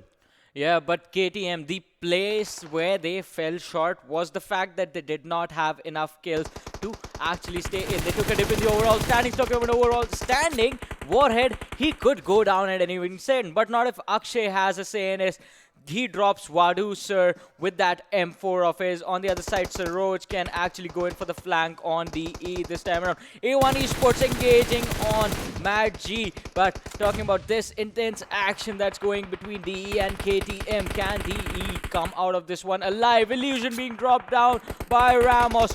Warhead, he should have healed up by now, and yes, he has, but he's pulling so much attention on himself that DE forgot about the remaining of the players, and now they are in a really bad situation. Can KTM charge in upon them? I think this is going to be the perfect opportunity, but Shifu, leaving his teammates, is going to just try and get to the play zone and is going to try and be safe as possible. KTM, are they going to let him go? Are they going to let him live? They should actually wrap these kills for themselves, but A1 Esports, oh, those nades from T2K are going to do so much damage. Illusion is going to be finished off on the kill feed, but A1 Esports, they look in trouble. 2 knocks coming in. Manny, he was solo, and Manny is going to be taken out. A1 Esports, they are going to wipe out a squad, and now are they going to move forward? But KTM Akshay, DE rated, sir.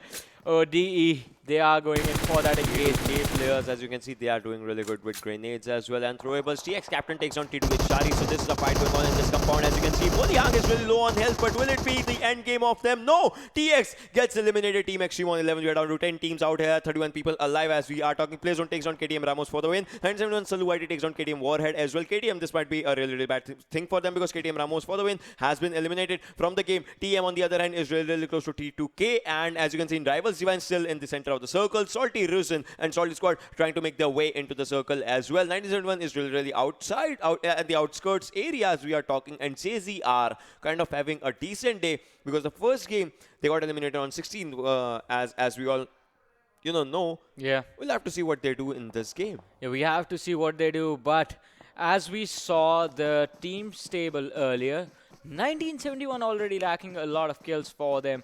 We are still at the point where we have 20-minute mark, 21-minute mark, 10 teams alive, 30 players in game. A1 Esports going in on JAZEERA. Sham already being taken out, and Shifu, I think he has heard the engagement on the other side of this fountain. He's trying to get a backstab. He's trying to get some kills for his team on the other side. DE Rated Arts, can he actually make it in the zone and be safe? Because in that direction, you had 2 teams who were trying to clash. On the other side, Rival Slayer trying to spot out the players from the side of Nepali Ho Ni is going to get Vikendi in his crosshairs, just slacking off a little bit. Vikendi just falls short of being knocked out and is going to get knocked out by the play zone. Quite unfortunate this time. On the other side, Salty Extreme Motion. You were talking about SOLTISQUAD, and the man is going ham. This is going to be interesting because now the close quarter combats come in. TM Chiku, the nade coming in. Can he get a knock? Oh no! Oh no! AJ's nade is going to knock him out first. But on the other side, T2 Bolihang, he is going to get knocked out. Insane. He still has his UMP. Can he make this one count? Oh no! T2K, they are at the high ground. They're going to spot him out, and Jari is going to take out Insane. That's going to be another squad taken out of the game. Oh boy, oh boy. The fight of Query. This is going to be a bad one because Query has these kind of areas, the smaller ridges that can help or cannot help. A1 ES versus NHN was still happening as Lucky takes on Kapshi. As we were talking, T2K Hunter goes for a grenade, but will it do some damage as of now? No, it does not do anything. 1971 has whole squad alive as of now. Salty is also good. A1 ES Dante has been taken down by Rival Slayer. A1 ES is in a bad situation. DE Shifusa steals the kill of Dante. T2K Hunter is moving forward but will be spotted and will be taken down by Salty Rusin. Shari is a lone survivor, but SOLTISQUAD knows that there is a player out there. Right now it's a bad situation for Salty as well because they have to move into the zone, but then Rivals Group takes the kill of T2K and gets and eliminates them on 8th spot. 7 teams remaining. Rivals Divine takes on 1971 Science Pro. A1 ES Sinister takes on DE Shifusa. A1 ES Kapshi was eliminated by NHN Lucky OP, which means NHN is still surviving. Dead Eyes guys is outside the circle. 1971 is outside the circle.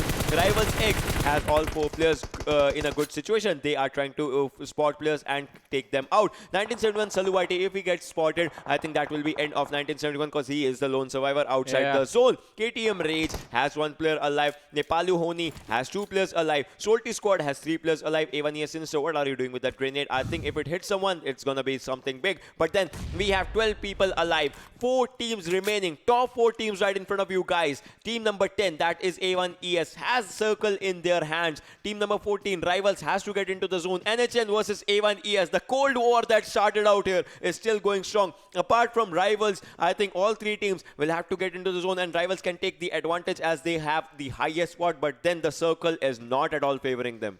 Yeah, it is going to be really, really hard for their side. But over on the other side, the team I want to talk about was got eliminated earlier. It was 1971 Gladiators.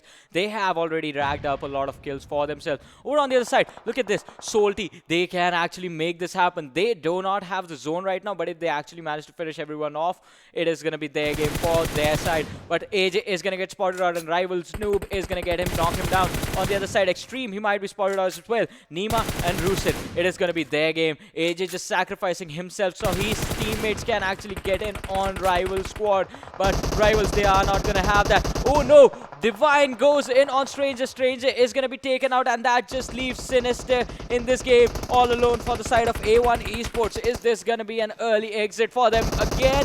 And yes. Oh no. Oh no. Divine got taken out by the play zone. Oh my God. And Sinister, the nade coming in. Can he take out the players from the side of Nepali Ho Ni? We still have to wait for that. And yes, he can. Reaper is going to be taken out. But Salty Extreme is going to go down. Rivals, they are still in this game. Salty taking an exit. Salty Rusin was the last man being taken down for their side. And Sinister, he is still alive. He is still kicking. A1 Oh boy. Esports is making a comeback right now, but Rivals have 4 players living and breathing. NHL Lakhe OP is the lone survivor out there. With this player Reaper OP, obviously, but then Reaper OP is low on health. But now he pops up a first aid. Rivals are ready for a fight. Rivals players, 4 versus 2 versus 1. A1 Esports have made so far, actually came so far. Reaper OP has been taken down. A1 Esports Sinister can go for a kill steal if he wants to, because Rivals actually took him down. Sinister reloads his mag, moves in forward, and then spots him, but was spotted by Lucky OP. NHL Lucky and Reaper. Once again, 2 people surviving. Will it be enough? Because Trigger is moving forward and will pull up the trigger, and Rivals gets this win. NHL once again really strongly coming on second position. Yeah, not that many kills for their side, just 3 for the entire team. But second position is pretty good. Talking about A1 Esports finishing third was pretty good for them. But let's talk about the winners. Rivals, in that final situation, they just racked up all the kills for themselves. See, they had, like I said, Noob was on that compound shack area. Yeah, that sniper area. Yeah, that sniper area. So what he could do is, he gave a lot of trouble to Salty as AJ was out there. He actually spotted him and he took him down. But one of the main things that I liked, when AJ got knocked, Extreme was lying there in a small area around that fence. So AJ went there, dropped all his first aids because he knew zone was coming. Then he came right in front, and Extreme was doing a heal battle there. So that was an incredible presence of mind by AJ and Extreme, because Extreme knew, if I'll just sit for a revive, I'll be spotted by Rivals Noob. That should not happen, obviously, because I want to take my team as far as I can. And Rivals, on the other hand, was outside the circle. They just went in the circle area, the underneath area of Query. And from there, they started moving in 2 areas, because they knew one side was A1 Esports, one side was NHN. They wanted to spot someone. They spotted Reaper, shot on him, and so that actually gave them a higher edge on NHN that had 2 people alive, 2 players alive. So after that, all they wanted to do was just move in. And I mean, have that chicken dinner in their hands. And what can you say? Yeah, it was amazing the way Rifles played this. But let's have a look at who was the MVP for this game number 2. And it is going to be none other than Rivals Noob, the man we were talking about, the man from the Sniper's Nest, who was taking down and who was the sole reason that Salty is not the team having this chicken dinner. 5 kills, 752 damage, 2.9 kilometers traveled, and 24 minutes 47 seconds survival time. One thing, 2.9, that distance, that amount of distance. It happened like this because, you know, he was in that compound, obviously. Once again, we'll have to go to that compound, obviously, because that compound changed the pace of the game overall. If it would not happen for that compound, if the zone was somewhere around, not around Query, then they would have to do some early rotations because their dropping was on different direction. We know that Rivals Noob is MVP because Rivals is on top. But then, which other teams are where? That's what we're going to see in the standings area as we're talking, because the first position, obviously, Rivals X with those 12 kills and 32 points. The Nepali Ho Ni, half of the amount, like near about half, they are on 17 and second position. SOLTISQUAD on 16 and third position. Gladiators on 15th and 4th. This is kind of you see 32 points, and then it's a close call. 17, 16, 15, 15. That's a really close call from Nepali Ho Ni to A1 Esports that finished on 5th. Then Team T2K on 6th, KTM Rage on 7th, and Deadeyes guys on 8th with 7. That's a bit of a drop. Yeah, that's a massive drop. 32-17.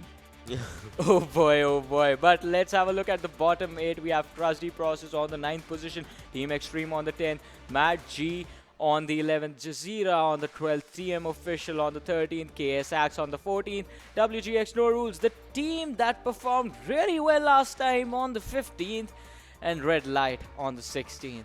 Yeah, but then I'm concerned about one team as of now. The team that is on, that finished on 13th in this match, was on 11th on previous match, and the team that is last, that is Team Mercenary, CM. Yeah. See, they kind of need to rack up those kill points, or if not kill points, just like Varun said yesterday, yeah, they can exactly. have a good position in one game, and after that, they can actually go for kills, something like that. Not just one game. I think at this point, you need Yeah. to finish at... Okay, bare minimum is going to be a top 2 or a top 3. Bare minimum, top 3, no, nothing lower than that is going to be acceptable. Top 3 in the next 4 games that you play. Just rack up those position points, and along the way, just go for like 2 or 3 kills.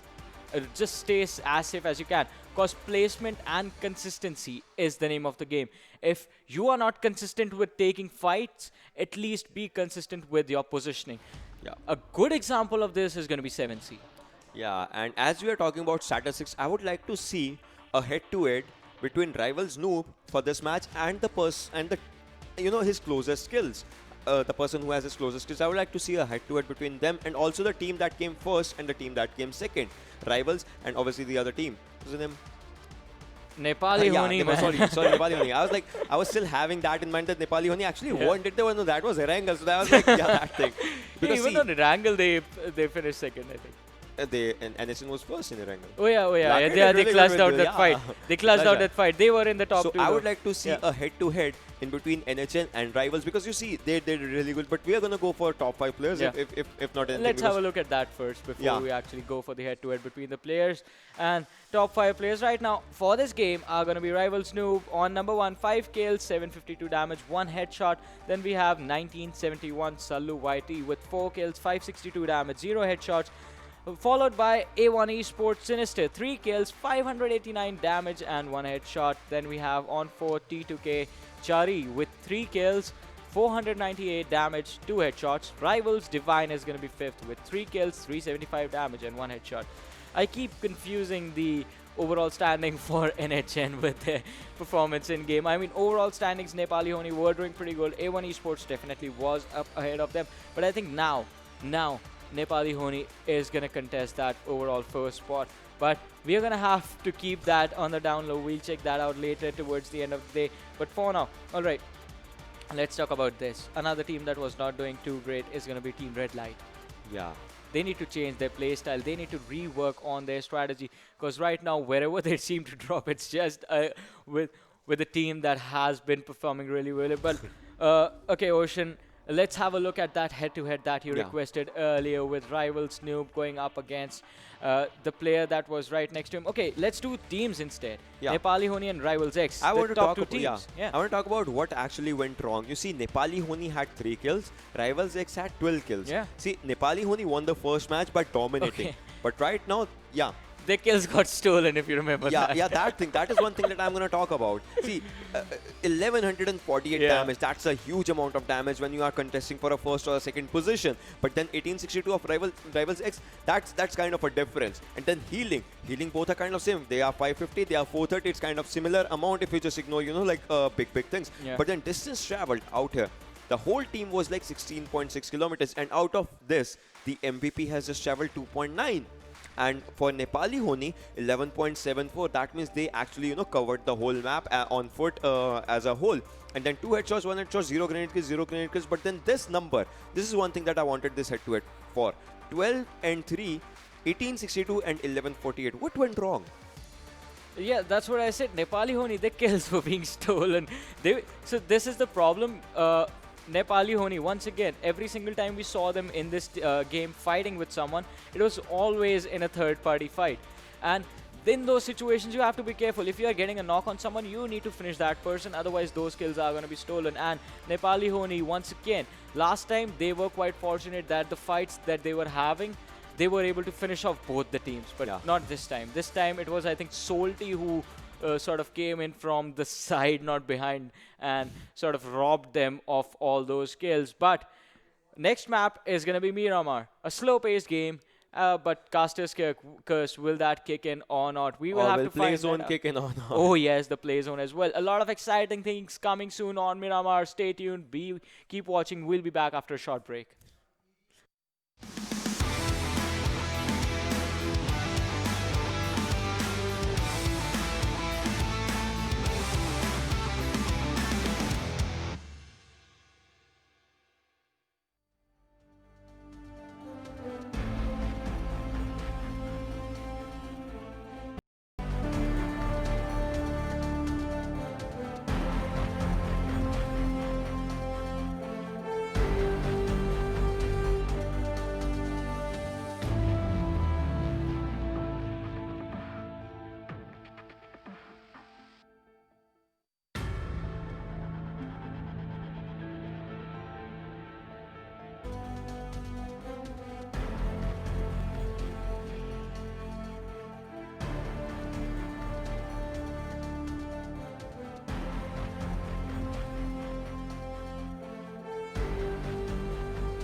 Hello, everyone, and welcome back to PMCO 2020 Spring Split South Asia Group Stages. My name is Varun Super Johnny John, being joined by Ocean Sharma.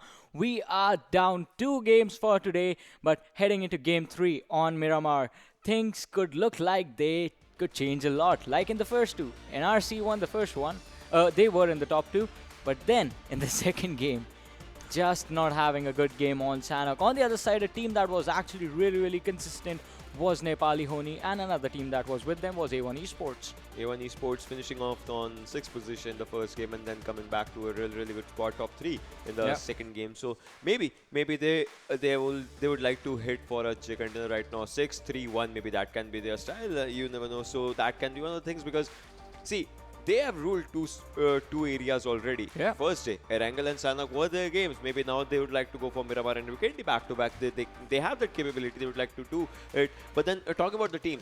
Red Light and JAZEERA did not have good games as in their respective maps as well. So I would like to see, since Miramar picks up a slow pace, maybe they would like to improvise a little. Maybe they would like to go for positions, as we were talking about. Maybe they would like to go for those slow pace areas where, and however, they can just rack up the areas, go for good rotations, and those rotations land them up in those compounds where the zone just might be. Yeah, you have to go for those isolated area wherein you have just 3 or 4 compounds right next to each other, collect some basic loot, and then slowly rotate in towards the zone. Don't go directly running from it, just wrap around the outer circle first a little bit and then try and go in with an arc sort of a trajectory.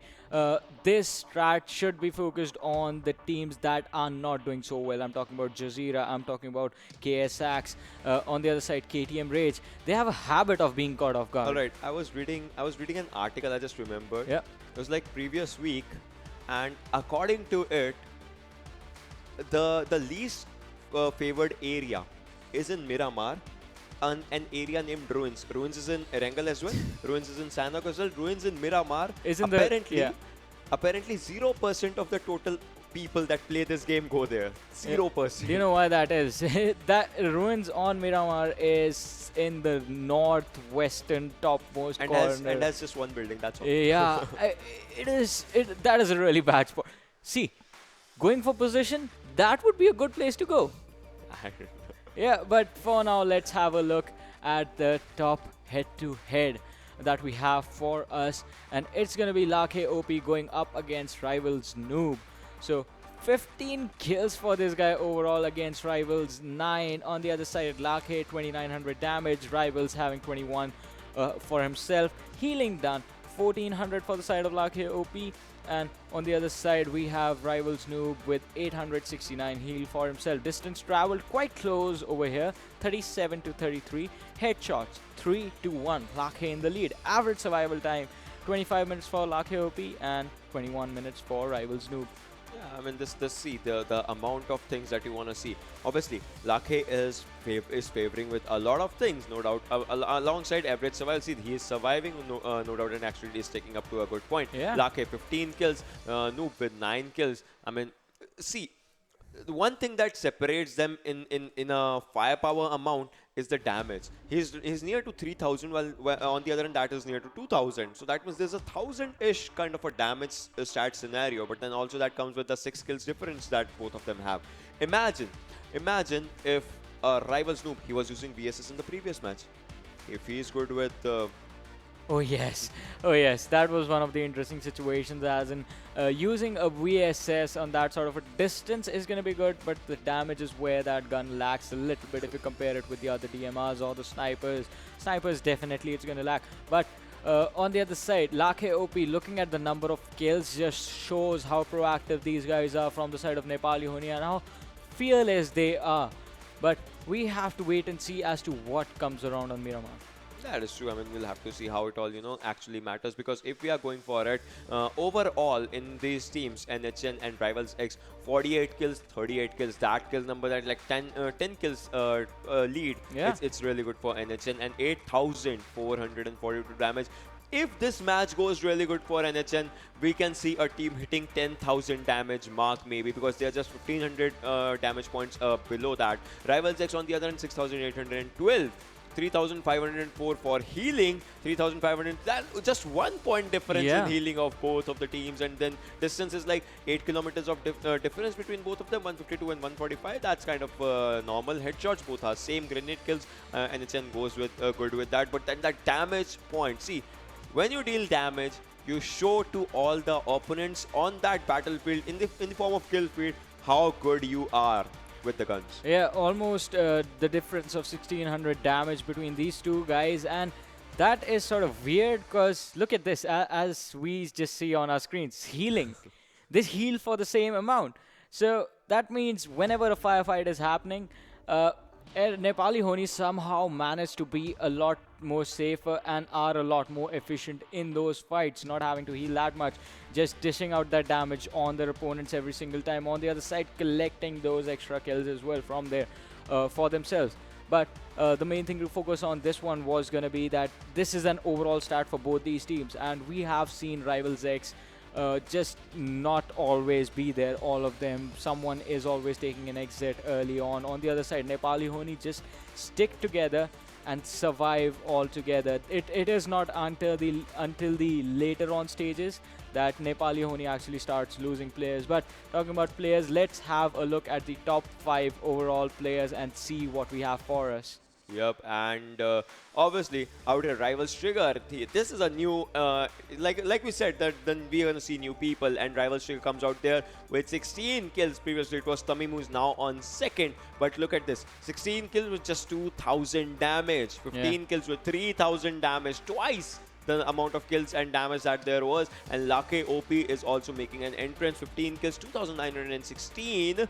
PNFSEC is still out there in top 4. Wolves Newty is out there on 5th. But then Lake and Trigger, they are slowly moving the charts. I won't be surprised if Lake actually passes them, because Lake's team has been consistent. Rivals was had a good run in the previous match, but then Trigger, now he has a responsibility in his hands. He should actually make each and every kill count for his team, and he will do that, no doubt. But then Lake, they want to shine in the kill leaderboards, in the overall leaderboards, and that is one domination that they want to do. Yeah, and remember yesterday we were talking about Tamim and Trigger as well. It was interesting that Trigger was still there for so long, even though he was not playing yesterday. Yeah. That was an interesting bit. Now, Lake could all change that on this map of Miramar. We have the game live. The plane trajectory is a little bit weird, starting from the backside of Junkyard and the northern side of Impala and heading towards Ruins. Heading towards Ruins. That's what I was gonna say. Trailer Park and Ruins. See, on the top of S, Ruins has just one building. That's all that it has. So Ruins is kind of ruined out here. It is Ruins. If you wanna say. But then Lost Ruins, Impala, El Azhar. If you wanna go to Campo Merita, that's a really good area. Power Grid, San Martin, Hacienda Water Treatment, Crucival, Torre Amuta, La Corporeria, El Pozo, Crater Fields, Dartriera. JAZEERA is kind of gonna be a fix. You can't go to that area. But then Picardo, these are good areas to drop. Yeah, and Impala already being taken control of by the side of Nepali Ho Ni, who were the first one to exit the plane. On the other side, we do see Rivals heading towards the side of El Hazar and Teria Bronca, but they will have to be contested because there is TDP moving along with them. On the other side, Ocean, I want to ask you this. Yep. What is the probability that someone is actually going to head towards either Ruins or Trailer Park? Because even Trailer Park, I think, feels a little bit left out at this point. That is true, but I would have answered your question if I had had more time to see the plane path there, if there was a team going on. But I don't think so. See, because every team is out here to dominate. No team wants to actually, play a passive game. Every team wants to dominate and just to play this game because they want to show what it means for them. So I will have to see how it happens. But to be honest, out here, Illusion Sir comes in really good, and 97 Solu IT has been taken down in the initial stages. He needs a revive. Will he get it? Because Ryan and Nightwing are two players that are really close. But will it happen? Because we'll have to see what happens out here. I don't know. Sallu IT needs that revive. Science can give a good cover, adequate cover from that area. But Wadu Sir does not want that to happen. Illusion Sir knows that there's a player right in front of him. Science he has spotted Science Science has spotted Illusion Sir as well. Sign versus Illusion. What's gonna happen? 30 bullets of AKM. 1 level 3 helmet. No vest. This is gonna be a big one. Science has that Uzi. Fires some shots, but as of now, no shot connected. Ryan is using the first aid because his health was also taken down. And Rated Sir has a buggy on his hands. A Smoke has been taken down for him. Vadusa would like to move forward. Spots Nightwing as well. Shoots him a little bit, but for now he is safe. And I think Salu IT can be revived because there was a smoke, but will it be put to good use? That is one question. But then Illusion Sir can spot him, Science Show and yield Illusion. This is going to be something. Vadusa's health is really, really low, but still they managed to take out one player, and I think 1971 is in a trouble right now. Yeah, they are indeed in trouble, and Salu is going to be finished off by Illusion on the other side. I want to see what Wadu is going to be up to. He was running out in the open. Oh yes, he actually managed to somehow get to his teammate, and now the building is there, so they can actually go in and try and see if they can find some healing utility. Talking about healing, Ryan, he's going to have that energy drink, that refreshing thing, and will be able to heal up Ocean. Are my eyes deceiving me? This is Miramar, isn't it? We are 3 minutes in. Why have we lost 5 players already? Because this is Miramar now, apparently, and this is the new strategy out here in Miramar. That's what happens, and we'll have to see, because out here, Maggi and No Rules. Are they going to follow No Rules? No, I don't think so. Amare is low on health, but then takes down blah, blah, blah. Would like to finish him. CFH coming out from one direction. Bad boy for the aid of Amare as well. CFH knows that there's a player. Reloads his barrel. M762 gets shot from right hand side. Would like to go for it. Shoots on Pablo in this Picardo area and would like to go to safer area. Amare has been taken down. Out here, reloads. Won't be enough. And he has also been taken down. CFH goes down by Pablo's UMP. And Gil has also been taken down. One player is left from Maggi. This is looking really, really bad for Maggi. Hell is the only player, has a 6 times and Mini 14, can make it to use. Actually takes some fall damage. This is going to be critical because he is down to 90 HP. Each and every point counts when you are playing solo against your opponent. Pablo hits some shots on him, but then does not able to put it out. Now he does. Pablo has been taken down by a headshot of hell. He can spot some. He spotted. Yeah, he saw the feed. He saw the feed. Why is he not shooting? Once again, he saw the torso. He's still not shooting. Hell, what are you doing, man? They do not have the healing utility for this one. They do not have the heals to survive this fight. But, oh boy. This was bad. This was bad. This could have cost him the whole match and a position. 1971 Science Show actually takes the fall damage. Does he take the fall damage? No, Vadusa actually takes him down. Rated Arthur is really low on health. So I think 1971, I would want to see which team is the first one to get eliminated. Will it be 1971 or Maggi? Because both the teams are in a really, really bad situation right now. D-Rated Sir would like to heal as soon as he can. Illusion Sir is on one side. Vadusa would like to spot another player of 1971. But then Ryan is moving forward. He is the lone survivor. He is the only survivor. So it is one player from 1971 and one player from Maggi. Rest assured, all other teams are kind of in a good position. Yeah, Deadeye Guy is getting 3 kills. WGxNoRules losing 1 player, but still getting 3 kills from themselves as well. On the other side, DE.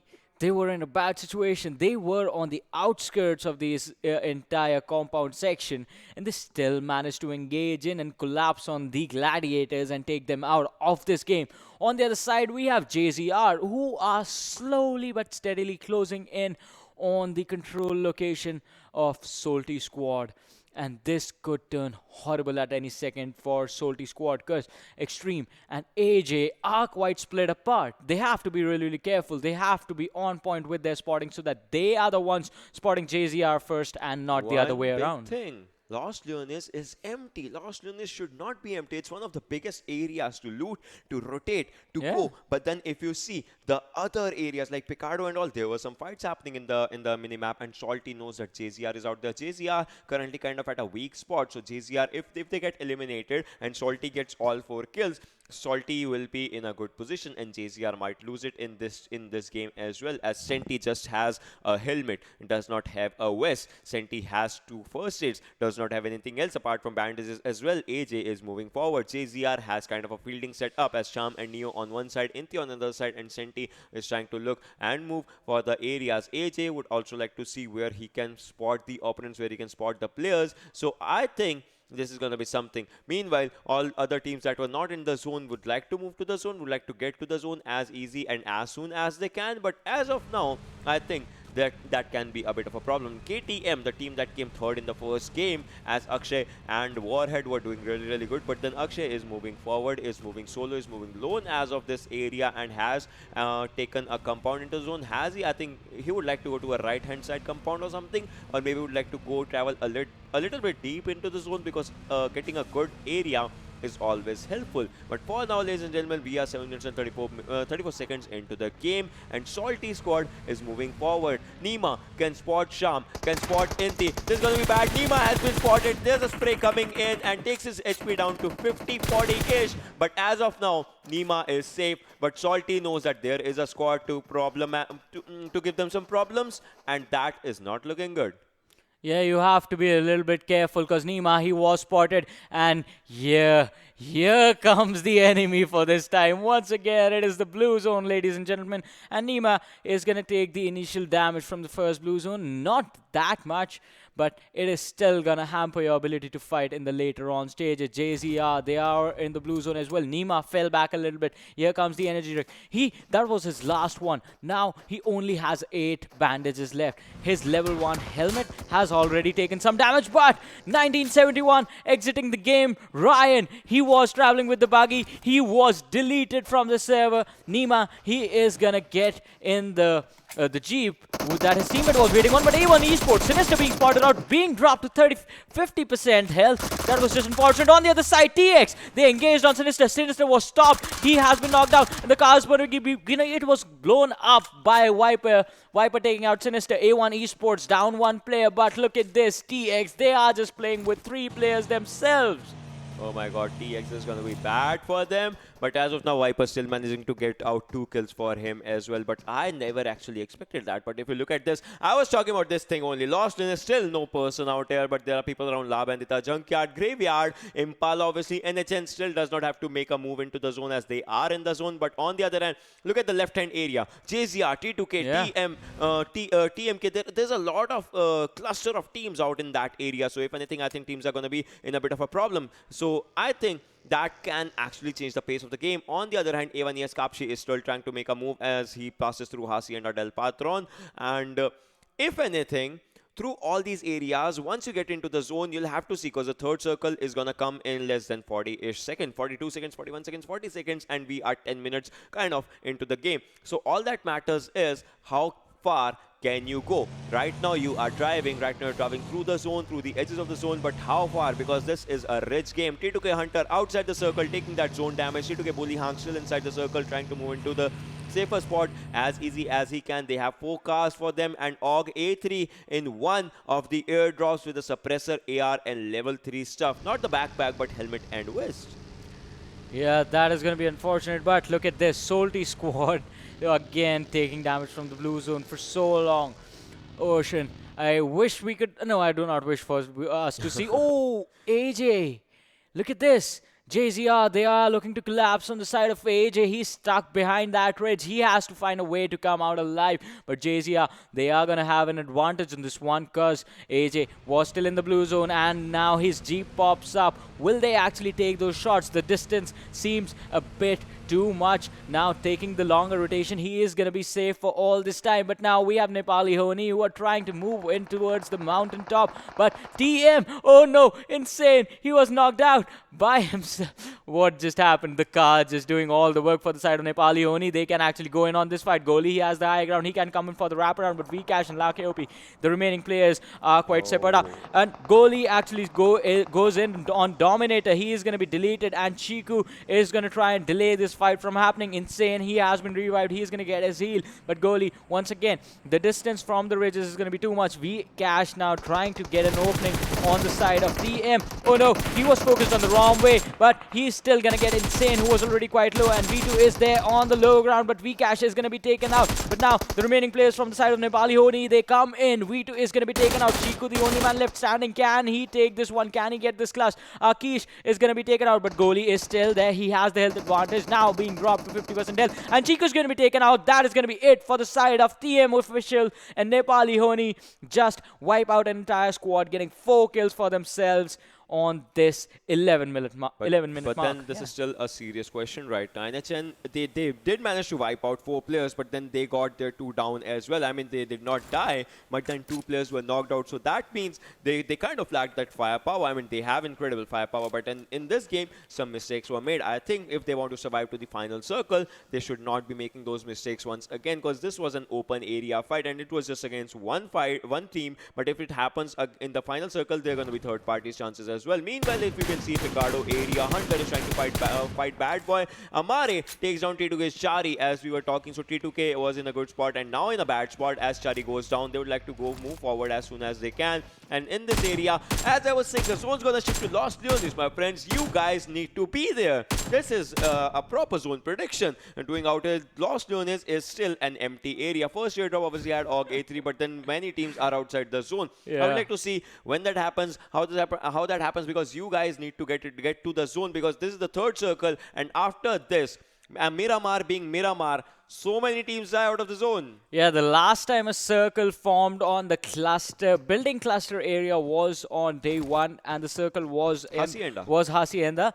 and that was an amazing moment because we saw a team fight from outside the cover range and still actually managed to get the chicken dinner. That was JyanMaara. Yeah, JyanMaara was the team. But this time around, no one seems to be going towards the side of Los Leones. And as Ocean pointed out, it has so much loot available just because of the sheer size of the area. Salty did a good thing. They are one of the first teams to get into the Los Leones area as soon as they found it.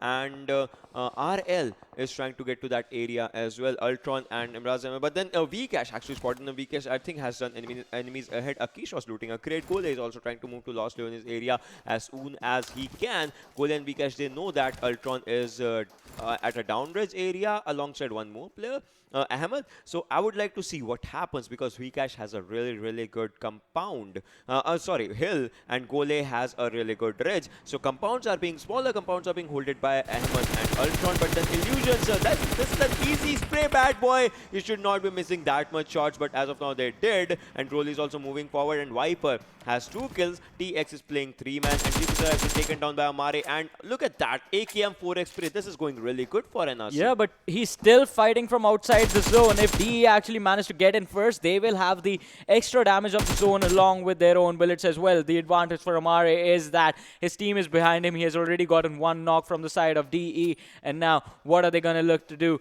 Vadu, sir, he has the car with him. Oh, a good shot landing on Bad Boy. If he actually managed to connect the next one, he's going to get another knock himself. And Bad Boy is going to be taken down by Vadu, sir, with that Scar of his. He switches his guns, but now the Scar is not going to work because Pablo has made it on the other side. He can come in for the backside, but on the other side, Shifu is bleeding slowly. He's just going to die. No one is going to be able to protect him. And Rivals, they come in from the drop. They are going to be able to take this fight. The MK14 with the level 3 kits being available to them. They can use this to their advantage, but Vadu, here comes Amare. You have to be careful, buddy. And he was just proning. He wasn't able to do anything. Amare is going to peek over that ridge with that Uzi and wipe the floor with Vadu. First aid coming in handy right now. KTM is in a bit of a trouble, but plays won't take kills NRC Bad Boy, and Meraz goes for the Illusion Service, finishing him. RLU Ultron. So I think, if anything, out here,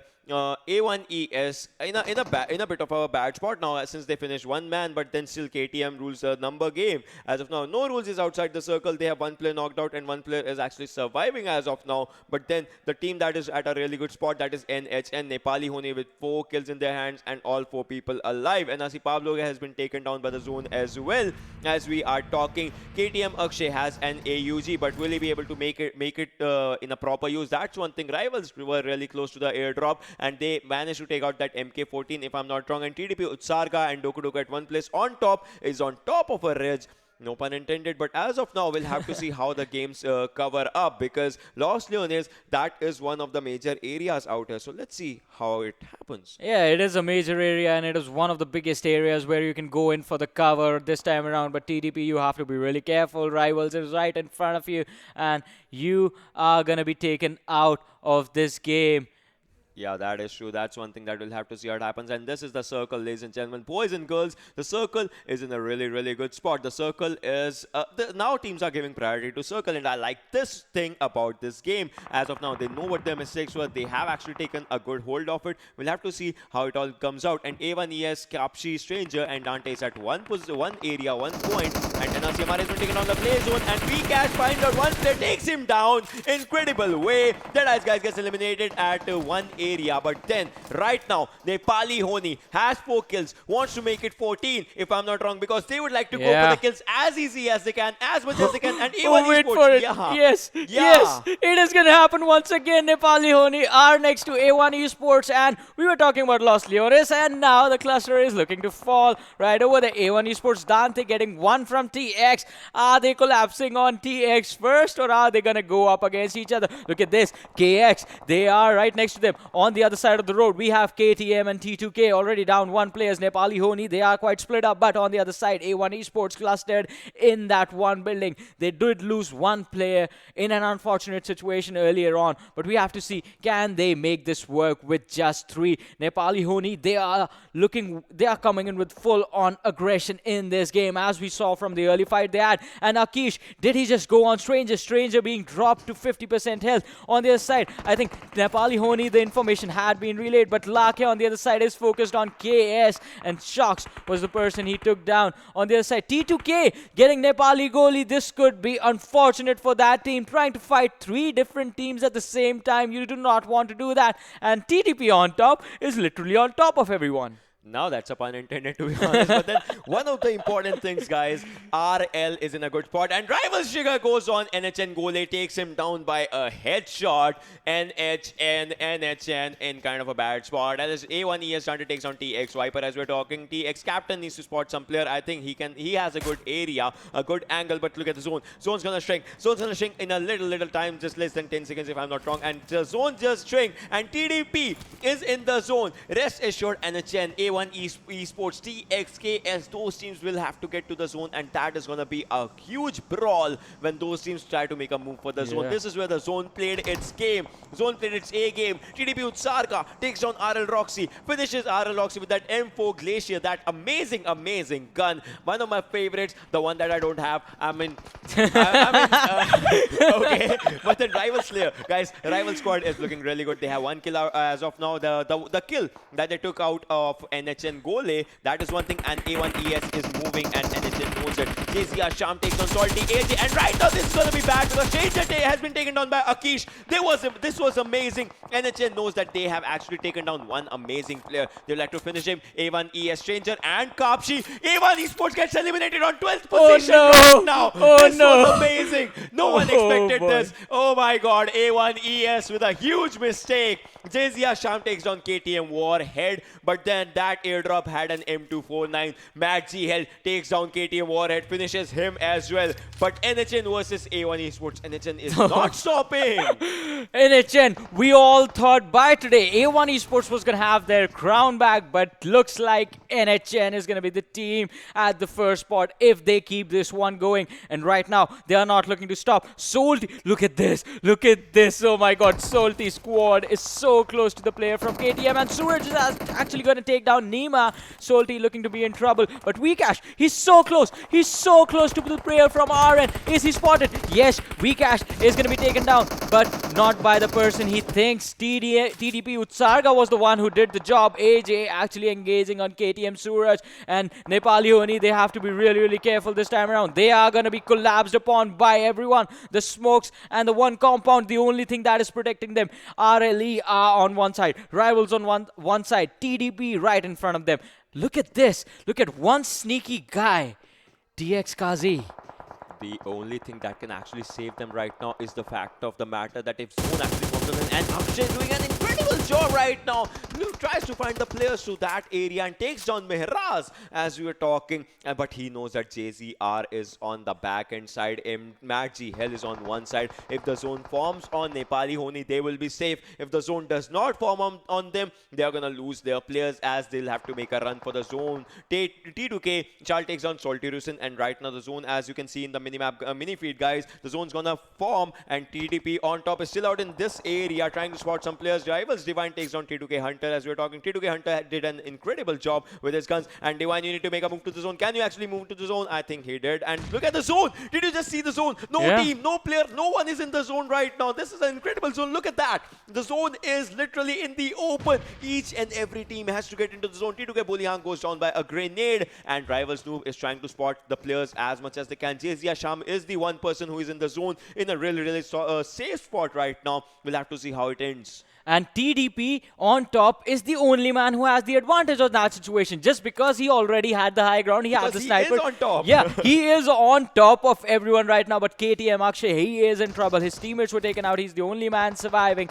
And can he actually make it into the zone this time around? Just getting the boost to kick in. Look, he is already on the mountain. From the other side, JAZEERA are trying to get in there. He can actually create an opening for his team. He can help them out so much. But TDP, they are trying to engage in a fight with JAZEERA. This could be unfortunate, and as I say that, one player dropping, Utsaga being knocked down. This could be really bad. Saga takes down his own players. Yeah. He takes down, oh my god, that is so bad. Maggi gets eliminated on 9. KTM Akshay, that's a bad move, my friend. That's a good move. You just went out from there. And Salty Extreme is trying to go for that area. He can take Utsarga's kill. That's going to be a really bad thing. And right now, on top is the lone survivor, as he cannot revive Utsarga as of now. He is in a good position, but will that good position be good enough? Because he's trying to play on some players. And right now, another player goes down by Salty AJ. Would like to finish 2 kills. Gets 2 kills on his hands. And JAZEERA Inti takes down TDP. Utsarga obviously finishing him. And so he gets that kill. Salty Extreme knows that there's a player out there. And JAZEERA Sham is on his left-hand side. Sham has one player. Sham knows that the smoke was not done by him. He's trying to take a TPP if he can. And TX Kazi takes down Rivals player. JAZEERA Neo is trying to rotate from one area. And if he finds out Salty Extreme, that might be the end game for Salty. Because after this, only one player of Salty will be left alive. On top is using a grenade. Will this grenade do some damage? I think so. It can do some good damage. It's on Divine, and it takes Divine's HP down to 50-ish. He has spotted Rivals Noob as well. Divine will have to see what happens. Another proper liquor grenade, but nobody home right now. Will it be on Noob?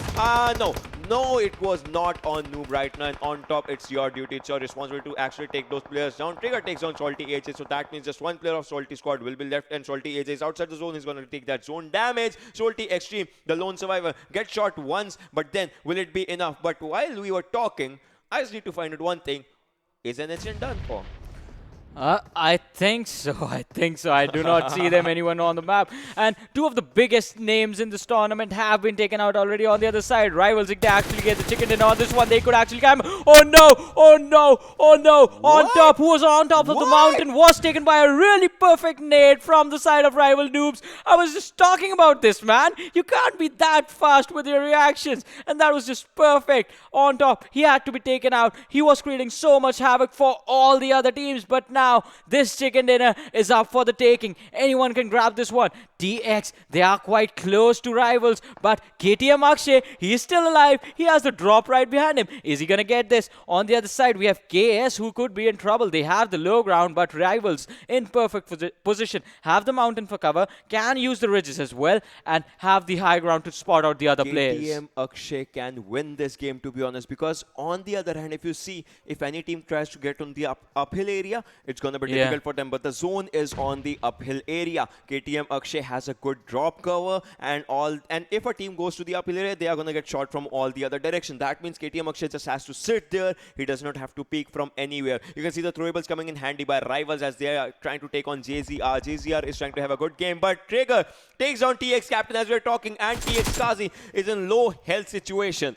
He has an AKM in his hands, but will that be enough? A Molotov's coming in handy, but then he will be spotted and be done for. Team Extreme gets eliminated on 6th position. We are down to 5 teams, ladies and gentlemen. 12 people alive. KSFT also goes down. Sanhok is a lone survivor. Gets out of the circle. Is not gonna give some points, but he is getting really overcommitted right now. But then Sanhok is back into the zone right now. He should know that Slayer is in that smoke. If he spots him, it's gonna be bad for him. Slayer versus Sanhok has been taken down, and obviously KS Axe gets eliminated on 4th position. Meanwhile, JAZEERA, they were eliminated on 16th position in the first game, but this can be their game. Managing to top 4, 10 kills on the other hand for the other team. And SOLTISQUAD gets eliminated. 10 kills for Rivals X, 10 kills All 4 players alive. KTM, Akshay is the lone survivor for KTM Rage. JAZEERA has 4 players. It's a 4v1 situation. Akshay, the person who took his team to top 3 in the first game, once again is out right here in front of you guys, taking his team to top 3. Like I said, he does not need to do anything. The zone would have been on him.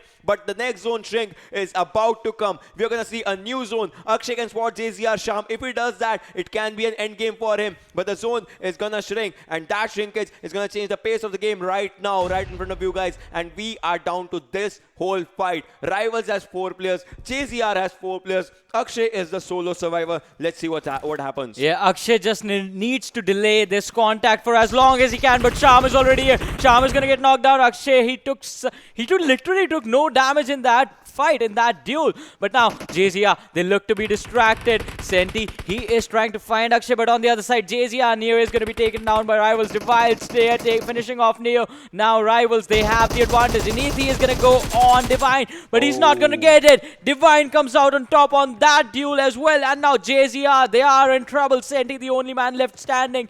It went from a 4v4v1 to a 4v1v1. Senti is going to be finished off once again, but he gets Slayer, and now Senti is going to be taken down. Akshay, the only man who can take on the Rivals. Can he pull this off? Oh no, he goes for the pro. Solo player out here. 1v4 situation. This is bad. I don't know why I'm rapping out here. I don't know why I'm rapping out here, to be honest. But then Trigger and Divine, he can actually spot them. Akshay spots one of them, but will he like to make some chance? Because Slayer is on one direction. No one knows where Slayer is. Slayer is going to give him enemy's head. And Rivals Noob has taken the airdrop loot. Akshay knows that there's a player really close to him. Would he like to go for it? Akshay's health is down. He's on the lower end. And that will be end because Rivals get an amazing chicken dinner. And KTM Akshay, solo survivor with 0 kills. See, there was a time when this team was getting eliminated on 6th position. See, this is what I said. You are taken down with just 1 kill for your entire team, but you just secured 14 points for your team. Just by being there, 15 if you count that 1 kill. I mean, the best part what I like is KTM was about to be eliminated on 6th or 7th position. Yeah. Akshay took a good decision. He just ran through like 2 teams. Yeah, he ran through 2 teams. He stopped where the airdrop was. Yeah. He sat in that airdrop cover, and the zone just formed on him. Yeah, the RNG gods just blessing him. The PUBG gods just blessing him as well. And he was always in that zone, did not have to move a single time and was safe all this while along. But once again, as I said, all he had to do was delay that fight with JZR just so he could actually be on top and take in towards just survive for the fight against the Rivals. And Rivals, they just did an amazing job this time around once again. I mean, they did the best job, I have to say, because what Rivals did is they had all their 4 players intact, and once you have 4 players intact, you can go for a 4v4 fight in the final circle. When you know 9 people, if the people kill, the feed shows 9 alive, and you know you 4 are there, so there's a chance that even if your opponents are 4 alive, there's 1 more, right? That 1 more is gonna create a problem. Yeah. Just make sure he does not create a problem for you. Make sure he creates a problem for the other. That's what happened. See, they did not engage in a fight. They saw the kill feed said KTM Akshay knocks out JZR Sham. So they knew that JZR Sham is knocked out. So they knew that the knocked out person, obviously, if he was solo, he would have been dead. So that means they knew they can open up a fight. So that's how Rivals Noob took down JZR Neo as well. So that was the opening that Rivals actually needed. And Rivals coming up second in previous match, secure a chicken dinner. Yeah, securing another chicken dinner for the chicken dinner this time around. Almost having that one if Nepali Ho Ni wasn't there for them. Yeah, they had the second chicken dinner, if I'm not wrong. On Sanhok. Yeah, from Sanhok they had 1 chicken dinner. They had second one in this one. So this was amazing from the Rivals. Yeah, and once again, so one thing, Akshay's movement, even he could not have predicted that the circle was going to be there. As I said earlier, RNG, the randomness of the game. You just get lucky this time, but it is your job to make that luck work in your favor. They had it in the first half, not gonna lie. They had us in the first half. But let us look at the standings for this and see if Akshay's effort actually secured a lot of points for his team, and yes, they did. Rivals are gonna be first. KTM with 15 points are gonna be second. If they did not have that one kill, they would have been third, because JAZEERA have 14 points as well and are on third. Nepali Ho Ni are gonna be fourth this time around with 11 points for themselves, just taking a little dip from that top two that they are so used to by now. On the other side, one team we see stepping up big this time is going to be SOLTISQUAD in the top 5 with 11 points to themselves. Team Extreme are going to be 6th with 10 points. KSAX are going to be 7th. Yeah, but then see what happens out here is as we were talking about, No Rules was on 8th position in that top 8. So after this, what happens is with the kills, with the total feed and everything, you need to actually go up at that position. That's what KTM kind of did. They had one kill. Yeah. Maybe they put up in a good position. That puts them up in a good position. But then overall, I'll have to see what happens, as we'll be having the standings right in front of us. As we were talking, see, Rivals X was out there 34. That 34 and 15, that's a huge difference from first and second. JAZEERA, as we were talking, if they did not have that one kill point for KTM, JAZEERA would have been on second, and that could have actually changed the pace of the game for them as well for the final match of Vikendi. But then Nepali Ho Ni comes up on 4th. SOLTISQUAD, as we were talking, comes up in top 5. Team Extreme on 6th. KSAX, they were eliminated fairly like on 4th or 5th position, but then their kill points actually lagged. As you can see, Nepali Ho Ni only had 4 placement points, but those 7 kill points that they racked up took them to 4th position. KSAX might have been at that position by the end of the game, but then No Rules coming up on 8th. Yeah, but Nepali Ho Ni, we always saw them getting in fights one after the other, from one squad just trying to wipe another squad. I feel like they got a bit overconfident in this one. And you can never make that mistake. You have to be careful. But let us have a look at the next bottom 8 table. And we have Matt G on the 9th position. Trusty Process are going to be 10th. Deadeye Guys are going to be 11th. And A1 Esports, 12th position this time around. Red Light is going to be 13th. Team T2K are going to be 14th. TM Official are going to be 15th. And 1971 Gladiators, they just had a wipeout on this one. Yeah, but one thing, if you remember on the first day when A1 Esports had 2 chicken dinners back to back, the points table was actually blowing up in an amazing way. So what I said was they can have one bad game, but I did not mean they should be having one bad game right now. I mean, to be honest, that's kind of a thing. So if anything, I would like to see A1 Esports come back. I would like to see NHN come back. I would like to see, once again I'm saying it, Team Mercenaries come back, because this time also they were exiting on 15 spots. So that 15 spot marker, that's a bad marker, to be honest. And after that, fluctuation, they are going to tip down. That's not going to look good for them at all. Yeah, talking about A1 Esports, you said they could have one bad game, but they just had 2, because Sanhok was not any better either. And if that continues to happen, as I said during the game, Nepali Ho Ni are going to be able to take that first spot on the overall standings. But that is going to be, we have to wait for that until Vikendi is over. But for now, Nepali Ho Ni are just being amazing. The performances on Erangel, on Sanhok was really good. But as I said, Vikendi is going to happen later. We'll be back after a short break. Stay tuned and keep watching.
Hello, everyone, and welcome back to PMCO 2020 Spring Split South Asia Group Stages. My name is Varun Super Johnny John, being joined on the desk by Ocean Sharma. We are down 3 games right now, and Miramar.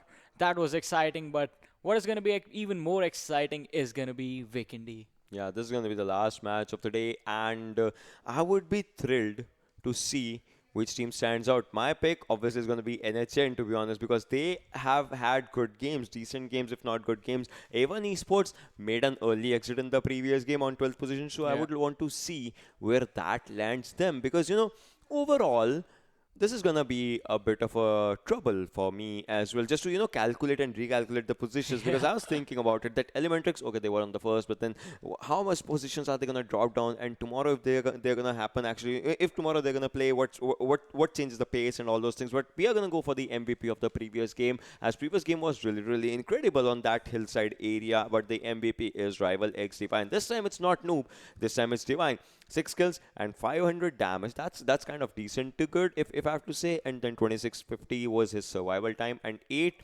kilometers was the distance covered. I mean, it's a good number. Those 6 kills in Miramar Yeah. at the final circle, when you have to travel up the hill area as well, finish people, try to get yourself into the zone alongside your teammates being good and alive. I think he did a good work. Yeah, once again, rivals just proving how good they were, getting the second chicken dinner of the game, of the day. But the performance from this team has been amazing. And as you said, you are counting on NHN for Vikendi. I would say I'd count on rivals this time around just to make it 3 and set a record for this South Asia group stages. That is gonna be a good one. But yeah, but I would want to see which players are gonna give a tough competition to Rivals Divine, or Yeah. maybe Rivals Noob or anything. But then top 5 players, if we are gonna talk for the previous match, Divine no doubt had 6 kills. NRC from No Rules Amare had 4 kills with 572 damage. Rivals Trigger coming in handy out there for his teammate, obviously has 4 kills. And Rivals once again, Rivals Noob out there with 3. Salty AJ from SOLTISQUAD did really good. Had 2 kills with 493. So 493, that's a good number considering you just had 2 kills. So I think they each and every team secured headshot. Given the fact that it is Miramar, headshots are kind of a necessity. Yeah, you are going to be using those DMRs, you are going to be using those snipers, and with those headshots are going to be the most efficient thing for you to use. We saw the cars coming in play, the Car 98 especially, and that is a gun that I think almost 95% of the players prefer to use when it comes to the sniper. The remaining who are like me are gonna go with the M24.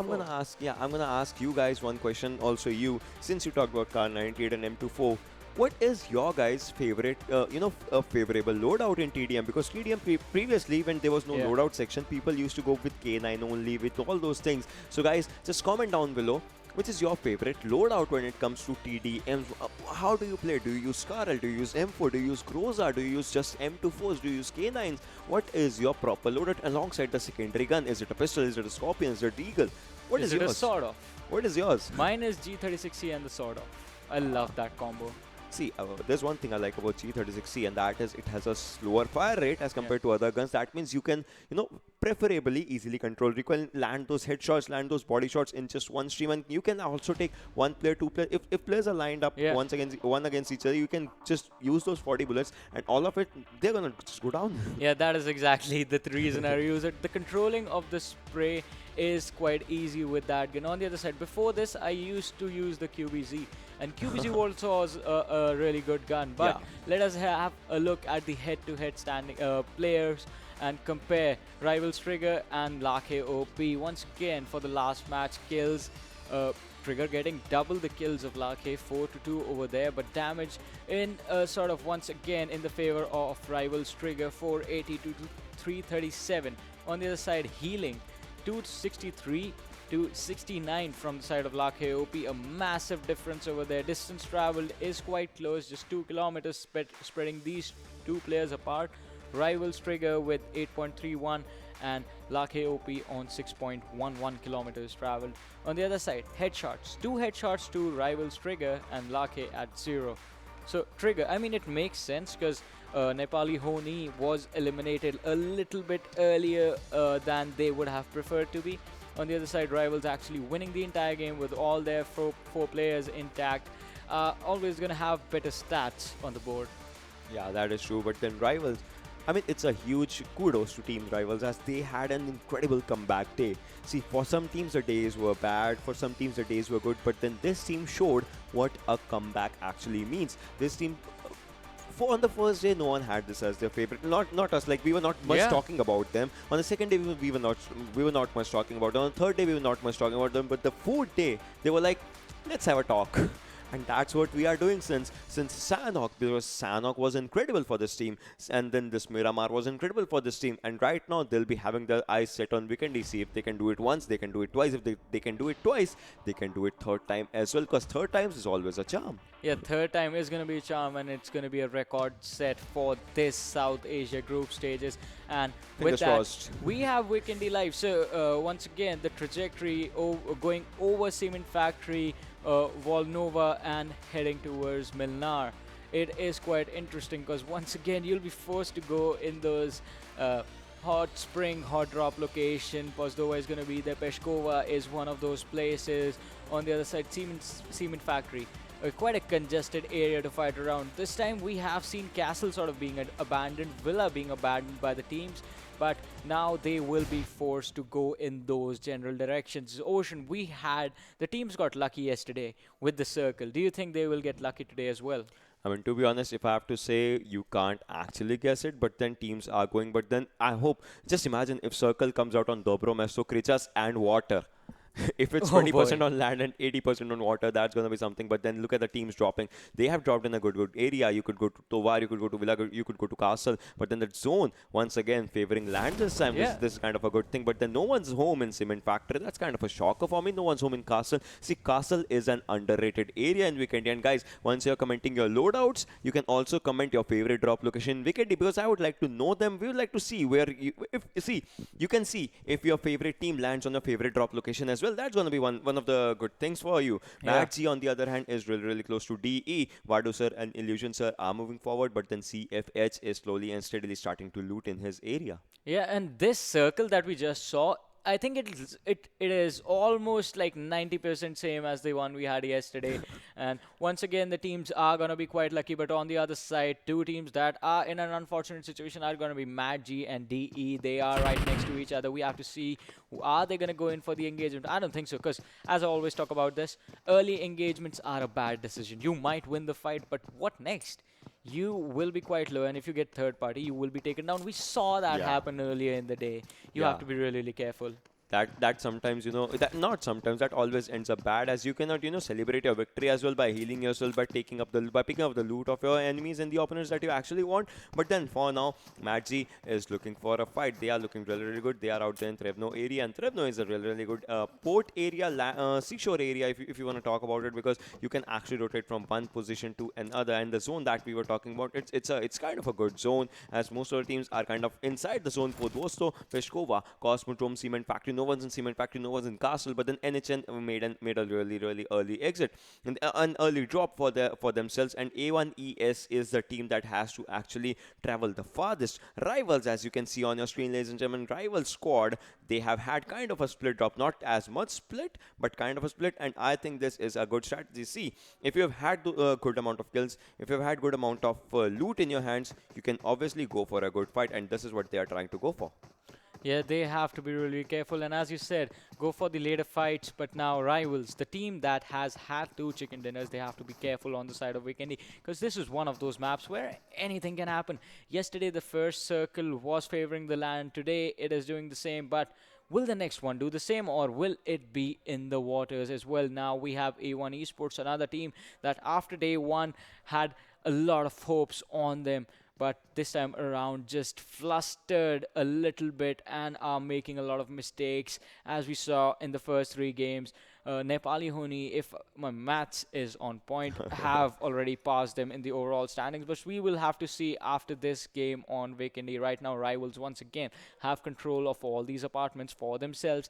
They are going to have an easy time for these rotations, and the good thing is they can gatekeep from that exact spot. That entire compound section was on the like right on the edge of the circle. They can just stay there, wait for the teams to come into their range of fire, and then just take them out one by one. Obviously, they would like to do that because that is one of the decent strategies that you can go for. One of the best strategies that you can go for. They would like to go for it. I don't know if there's one of the things, but then if anything, I would like to see if the teams give priority to the zone, because the zone rotations are going to be important, and the teams did not do that in the previous match of Miramar. As I was saying, the zone's going to shift to Lost Linus, the zone's going to shift to Lost Linus, but then teams were like, in a while. I don't know. That's what was happening, but I would want to see what happens as Rivals is trying to make a move to the zone, and NHN is also going from their area of Hot Springs to a new and quite a bit of a decent area if that happens. But then Reaper OP has stopped for some drinks or something, I don't know, because he has a really good amount of loot. As you can see, level 3 helmet, level 2 vest, has an AKM, has a G36C, your favorite gun obviously. So I would like to see from where does this game go, because Rivals and NHN, we might see it. We might see NHN versus A1 eSports that we have been seeing from since past 2 games. T2K Ishal is out at one location, but Rivals, probably ignoring him, are gonna move to his area. They just want a safer spot inside the zone for now. Yeah, they are gonna go. As I said, they are gonna go for that slow rotation. But as you said, NHN over to the sides of Hot Springs, they have to be a little bit careful. Over on the other side, we have T2K right now. They were not having that good of a day today, but can they turn things around on this one? As we always say, as we have been saying for the past 3 days, Vikendi is a map of surprises.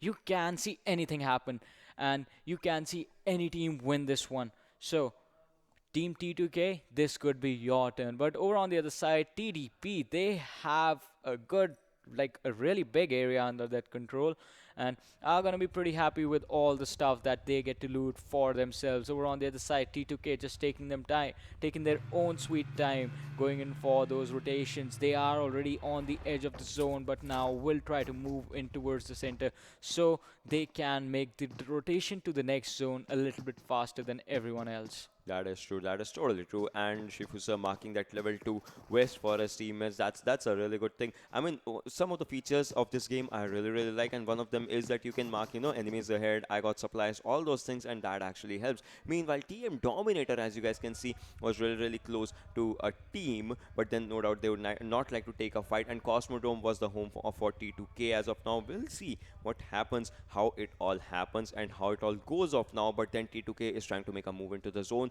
from Cosmodrome, trying to find a safer and a good spot. But then the major factor will be, will they be able to reach there in time, or will they be able to, will they be contested out for gatekeeping or something? KTM is also moving, and the zone has started shrinking, ladies and gentlemen. As you can see, the mini map on your feed, that mini map holds a good area of Cement Factory, Peshkova, and Trevno. Just the name of Trevno, not original Trevno as of now. But then rest assured, the teams on the left-hand side will actually have to make a move as soon as they can.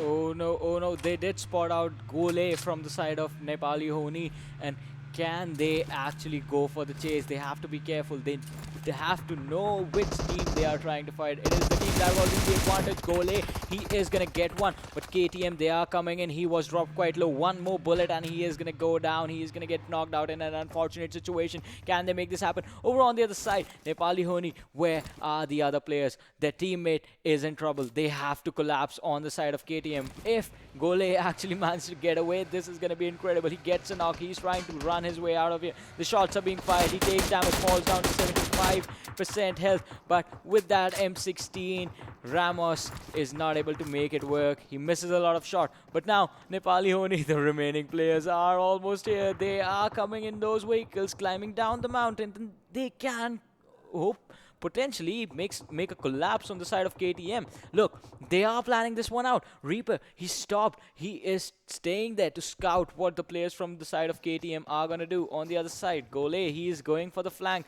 If he spots one out, the information is going to be relayed to the remainder of his teammates as a position of the players from KTM, and the damage is already being done. Ramos has dropped quite low. Here comes the M4 spray. Akshay being dropped quite low. Warhead, he goes for the drive on the other direction. Can he actually get away? And yes, he can. Over on the other side, Reaper is going to knock down Akshay, but Amare is just going to have that cinematic shot on. But KTM Suraj being dropped, Reaper is going to be the man to do it once again. As I said, you have to be careful when you're engaging on a team. You have to be aware as to which team you are trying to fight. And Nepali Ho Ni is someone you do not want to fight. Oh, but the backstab coming in. Ramos is going to get Vcash. Vcash is going to be finished off. Trying to get a little too adventurous. That was risky business from the side of Vcash, and he is going to be punished. But still, the teams are fighting with an even strategy because KTM, they did lose two players. The players were knocked down, but Reaper being dropped really, really low, somewhere around 20% health.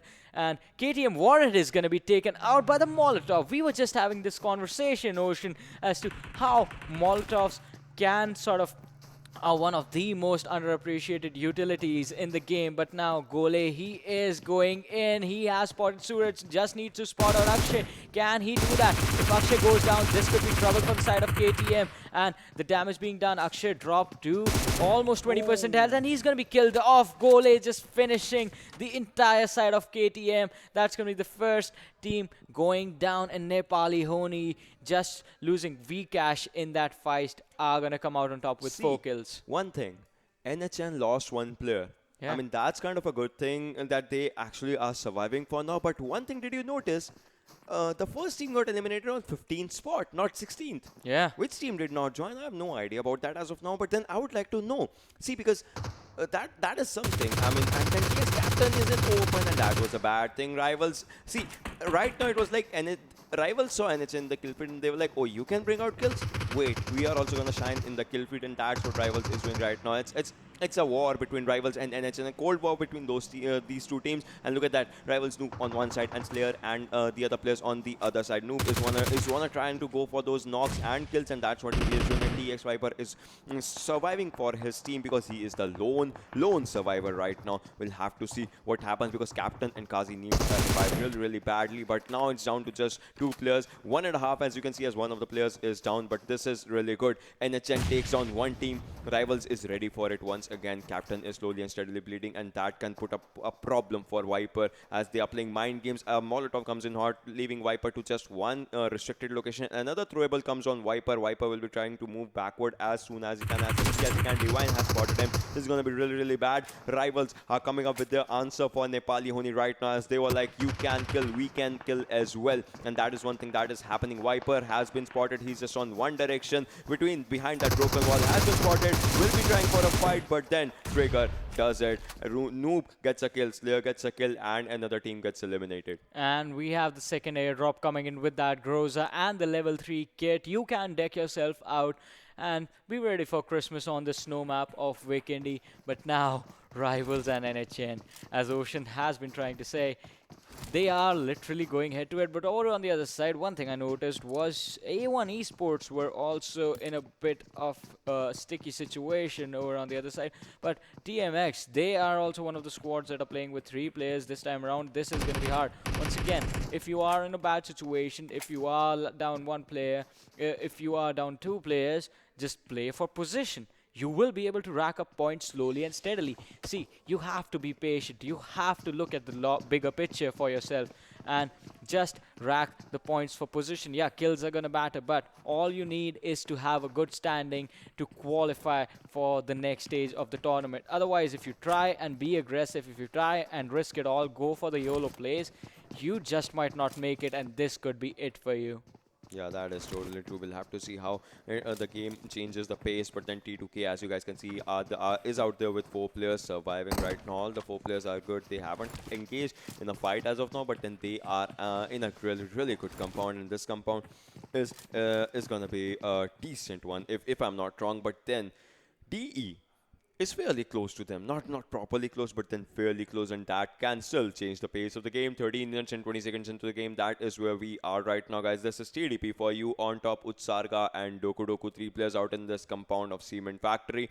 I mean, TDP is an incredible squad, has been trying to go for a good, come for a good comeback, and we'll see probably in this map, if anything. But then Cement Factory is kind of a big area. It Yeah. has some areas to rotate out from one location to the other. But then Cement Factory is a home for some third parties. And KS Mehraj, 500 meters outside the zone, has a final first aid. Will he be able to reach or not? That is one thing we would like to see. And this is your circle, ladies and gentlemen. You guys can see where the circle is going to shift in a little while. And KS Mehraj so out of the zone. Rest assured, each and every team and each and every player is in the zone. Madji has a really good area inside the circle. They don't need to move for 2 more zones if I'm not wrong. And Rivals, you guys, has 3 kills, would like to make it 13, would like to make it 23 if it can happen. I mean, every team wants to go for kill points if anything. And Rivals are looking really good. Meanwhile, Circle is out there for you guys, and Circle is going to take a bit of a shift. And yes, Madji will be there for 2 more circles. NHN will be there for 1 more circle. TDP will be there for 2 more circles if I'm not wrong. So let's see where the game actually goes. Yeah, not that bad of a shift. Still allowing the teams to fight and still allowing the teams to go for those safer rotations.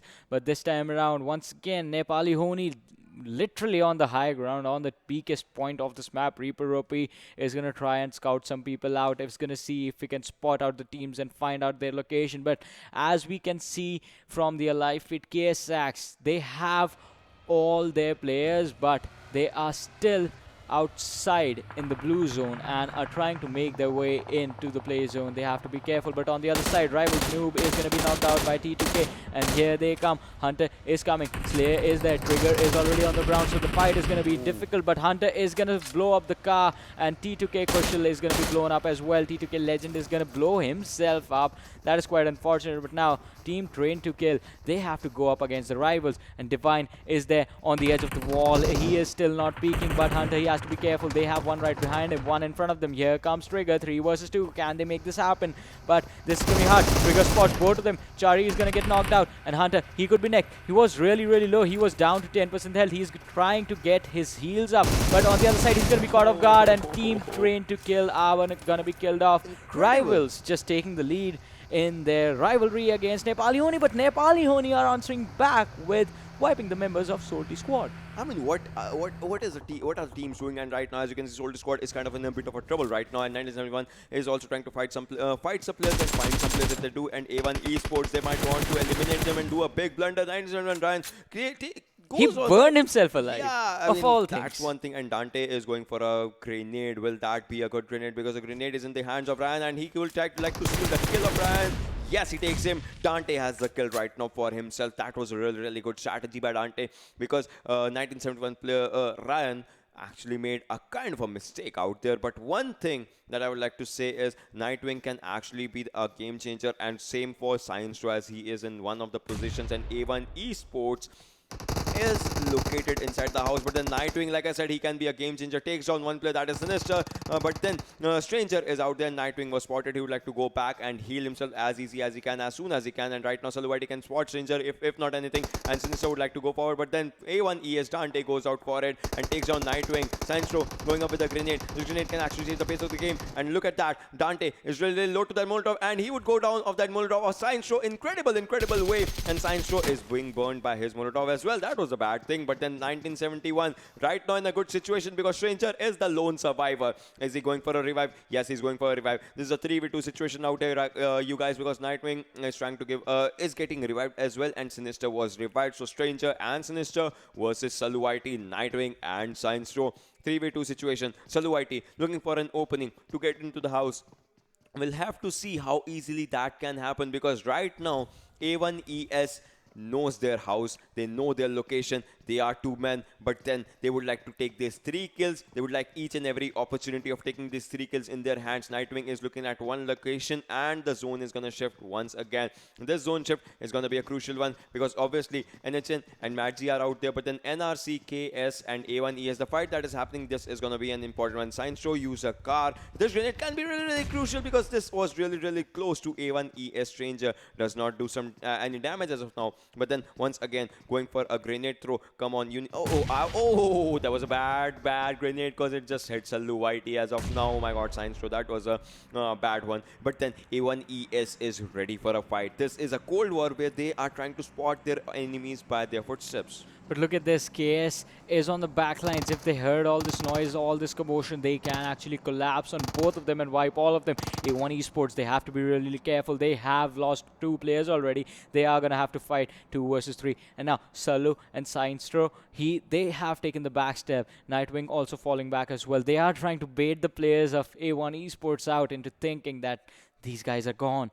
They have to just hide and be patient. And if A1 eSports misstep, if they misplay this even a little bit, they are going to be taken out. But here comes the Molotov. And now Sallu, he's just barely out of the range of this Molotov. Over on the other side, a couple more being thrown. Sallu, he has to be really careful using that smoke as a cover. He is trying to rotate the energy drink being... he is using that, but... NRC, oh boy, I said a third-party collapse might happen, and NRC is going to come in, but Sallu is going to be taken out by A1 eSports Sinister, and he can be finished off as well. And yes, he will be. A 3 versus 2 turns into a 2 versus 2, but where are the other 2 players from the side of...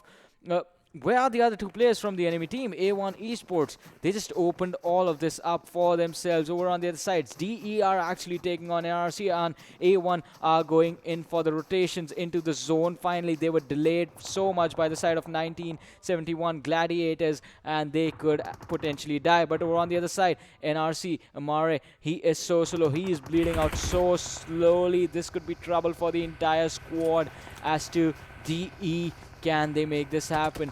They just have 1 man who is left standing for this entire team. And can he actually take his team to the later stages of the game? Oh my god, this is kind of a troubling situation out there. No doubt he's getting revived right now, but then NRC Bad Boy and Pablo are trying to move into the zone using those bandages. They are trying to go for it. They just passed a full squad out here, and they think that this compound is easy and good one, but this will not be, as Bad Boy goes down, and Pablo would like to give revive to him. But as of now, what? Okay, yeah, now he's giving a revive to him. That kind of seems good, and Maggi Manny, as you can see, would like to move forward as Maggi is ready for a fight. They are moving forward. They know that they were just 2 players in the car, and they know that they can take them down. And meanwhile, 1 player, as you can see, CFH is trying to go for a cover fire for his teammates. And as of now, NRC's players have been revived, but Manny and Kilo have moved forward. A1ES Stranger has been taken down by KS Sanhok. I think each and every location there are fights happening, and it's going to be bad because they lose 1 more player. The final player is out there of NRC, and that will also be taken down. With this, No Rules have been eliminated, and Maggi takes out 2 kills in their hand. So No Rules were taking 2 different fights in 2 different locations, and A1 ES Sinister is the lone survivor as Stranger is slowly and steadily bleeding out. It's a matter of time if he can give a revive to him or not, because KS is ready to hunt him down and to take him to the lobby. Yeah, I think the revive is going to come in, as to the smoke was thrown for cover. But over on the other side, Salty just taking on the players from the side of DE. I was talking about this KS. They were on the back lines when the fight between A1 eSports and 1971 Gladiators was going on. They heard the commotion, and here they are collapsing in on the players of A1 eSports. Stranger is going to die to the blue zone. He is not going to be helped, but Sinister, it all comes down to him. Can he actually run away? I think Stranger just came there to drop the healing utility for his teammate, but KS, they have to be careful as well, because the direction they are traveling in is where they will have to face the players from the side of rivals. And if they go even further, it is going to be Nepali Ho Ni. Noob, he spotted all of them. He spotted all the 4 players from the side of KS, and first they were taking on Mad G, and now KS is going to be the next target. They are trying to climb that mountain, but they have to be really, really careful. On the other side, Lake OP is just going to demolish another team. 1971 Gladiators are going to be finished off, and they will take an exit from this game. If you look at this situation, Nepali Ho Ni, they have held that mountain for so long. They have gotten so lucky that the zone is sort of in their favor every single time, and now having a really, really high ground for themselves, are going to be able to spot each and every one of these teams in all these directions. But they have to be careful, because last time on top, was literally on top of a mountain and he had an advantage, but he was destroyed by just one nade from the side of rivals. They have to watch out for this team. Divine could have actually gone down. He can go down. There's just one pixel of him that can be seen. And yes, if he takes down Rivals Divine and he would like to finish him off, or if not anything, look at that mini-map. Look at that zone. Look at the positioning as no one is in the zone. No doubt Maggi is trying to get into the zone as easy as they can, and KSFT takes the kill of Rivals Divine. Rivals did not want this to happen. Meanwhile, Sanhok take the kill, knocks down Rivals Trigger. So that means Rivals is in a bit of a trouble right now. The team does not want an early exit. That should not happen with Rivals, but will it happen? No, just 1 HP on Rivals. Noob takes down KS Sanhok, but then that is bad because Lake OP has also been taken down. KSFT has been taken down by A1 ES, so the lone survivor for team A1 eSports. The team that wants to come back desperately as of now because they were eliminated on 12th position, and Rivals Trigger has also been taken down. This means Rivals is in a bit of a trouble. Lucky OP gets a revival by Reaper OP, but will NHN take this out because it is Salty versus NHN. Lucky OP is on 1 HP. AJ has been taken down by Lucky OP in that 1 HP. Would like to finish him off in an easy way. Reaper does the job, and Salty AJ has been taken down, but right now Rivals Noob, the solo survivor for the team, has used a grenade on top, takes down TM Insane and would like to finish him as well. Uzi coming in hot right now by Noob, takes the player down. TM official has been eliminated and there are other players as well. Noob is not inside a cover. This is going to be bad as this reload is going to cost him his life, and Rivals X gets eliminated on 9th spot, and KS is looking really good. No doubt they just have 3 kills, but then the amount of catastrophe that they have done, the overthrowing, this it can be a game of Nepali Ho Ni right now. They can top this charge but in an easy format. Salty Rusin is out there in front of Lake OP. Can Lake spot him? That is a big question. Sinister once again, the solo survivor, still taking out kills for his team, and A1 Esports is still in the game. But DVARDO on the other side was able to get one player from the side of SOLTISQUAD, and now Rusin, he's stuck in a bad spot. Sinister from the side of A1 is going to go down. Lake, can he actually spot out these two players? He has to be really careful using that Molotov to see if anyone is there. Another one is going to go down. Now he's going to try and wrap around towards the side of Rusin. Oh, the footstep being heard. Lake is going to get shot in the back by Rusin. You should have not turned your back. But on the other side, on top of all this ice, Badu is going to be taken out of the game. Lake is just going to sacrifice his life for the information as to see where Rusin is. Gole, if he gets this revive on his teammate, he can actually contest the players from the side of KS. Miraz and Harida are the only ones. They have the low ground. So, but that is not going to matter. Goalie is just going to take the damage, and Nepali Ho Ni are going to be taken out of this game again. Rivals there, Nepali. We are down to the top 4 teams, and the zone is going to be contested. On the other side, JAZEERA, they have all their players alive, but not enough kills. Just 1 kill for themselves. Oh, Matt G.